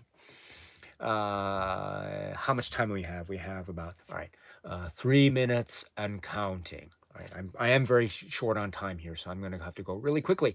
Number 14 favorites list is Casino Royale. Casino Royale, number 14. This used to be higher, actually. It's fallen a little bit. Daniel Craig era, I must say that No Time to Die is really kind of, how am I going to work with the Daniel Craig era films going forward? But we're watching Casino Royale. It's still great. Again, how much is in the pot, Mathis? Oh, yeah. Thank you, Mathis. You are always on top with the money. Thank you. Thank you. And of course, there's so many great moments we talked about earlier. Skewered, One Sympathizes, Omega. Great. Okay. Casino Royale, number 14. Number 13.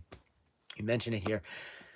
You Still Owe Me 20,000 baht. If that boy comes back in some pre-credit sequence, I will be over the moon. The Man with the Golden Gun. There's the Scaramanga character, just without question, is one of the icons of villainy in the rogues gallery of Bond. And Tabasco, right? Tabasco. Ever since I heard that, I was thinking, wow, is Tabasco really that good? And yes, I'm a great lover of Tabasco, and I think it's due to watching The Man with the Golden Gun as a kid. Number 13, The Man with the Golden Gun. Number 12, Octopussy. All right, I've mentioned Octopussy. I think it's great. I think people who say, "Oh, it's Bond in a clown suit and something," that means Roger Moore is not. No, this is serious stuff. There's serious stuff in Octopussy. It's great, and then he's just like, oh my, don't get me started on the plane sequence, Gobinda. Oh my goodness, don't give Gobinda dice, all right? And then but he hates dice, but he can't win against that antenna thing, right? Anyway, Octopussy, all right. Number 12. Number 11. Number 11 is For Your Eyes Only. So I've mentioned For Your Eyes Only. This is a fantastic film. One of the classics. I love this film to bits. For Your Eyes. I'm really short on time. I have to go in about 3 minutes. Okay, so we're gonna go really quickly here. Number 11 for number 10, top 10. Okay, number 10. Number 10, my favorite is let's see. Okay, number 10. Okay, number 10 is Farewell to Arms. License to Kill. License to Kill is number 10. Gritty Timothy Dalton, angry Timothy Dalton. Fantastic. Number 10, License to Kill. Number 9. May I press you to a cucumber sandwich? Moonraker is number 9. I don't care. I don't care. Moonraker is great. I grew up watching Moonraker. I love Moonraker. I love the moment where Jaws and Dolly. I love the thing. You see the 7-Up thing there, and you see the guy and the shooting and the water. Oh, it's great. Moonraker is classic Bond. I love it. Moonraker. Number 9. Number 8. I can't do Baron Samedi. I'm sorry. Number 8 is Live and Let Die. Live and Let Die is classic. I love that thing that Kananga does with the knife. Oh, all right. Live and Let Die. Number 8. Number 7. Goldfinger. Goldfinger numbers again. The Little Old Lady. Oh, okay. Magnificent. Number 7. Number 6. Bond. James Bond. Dr. No. Dr. No is number 6. This is so iconic. I think for me, the highlight is one of the 3 blind mice assassins. They are about to kill Bond outside of the hotel, but the flash of light comes and they are unable to do so. And he's so disappointed. It's like, and the guy's like, "Don't worry, man. We'll get him next time. Don't worry." That's Dr. No. Okay. Number 6. Number 5 is let's see here. Number 5 is The Spy Who Loved Me. The Spy Who Loved Me is number 5. This is iconic stuff. I love this film to bits. Spy Who Loved Me is classic Bond. And I'm almost out of time here. Number 4 is From Russia with Love. From Russia with Love is like iconic, classic classic espionage, Cold War spy thriller, Bond story to the max. Number 3 is The Living Daylights. The Living Daylights. I love this film so much. Timothy Dalton is the man. This is the best James Bond film I've seen when I grew up. I loved it when I first saw it. I still love it to this day. Cara Mallovi, you've captured my heart. Timothy Dalton, wow, wow, wow. Number 3. Number 2, this never happened to the other fella. This is the first kind of reboot on Her Majesty's Secret Service. So important even now to this very day. On Her Majesty's Secret Service, number 2. And I'm out of time, but number 1, A View to a Kill. I will love this film to my dying day. Zorin and Mayday, Bond, it's all here. It is perfect in my view. I saw it as a kid. I loved it ever since.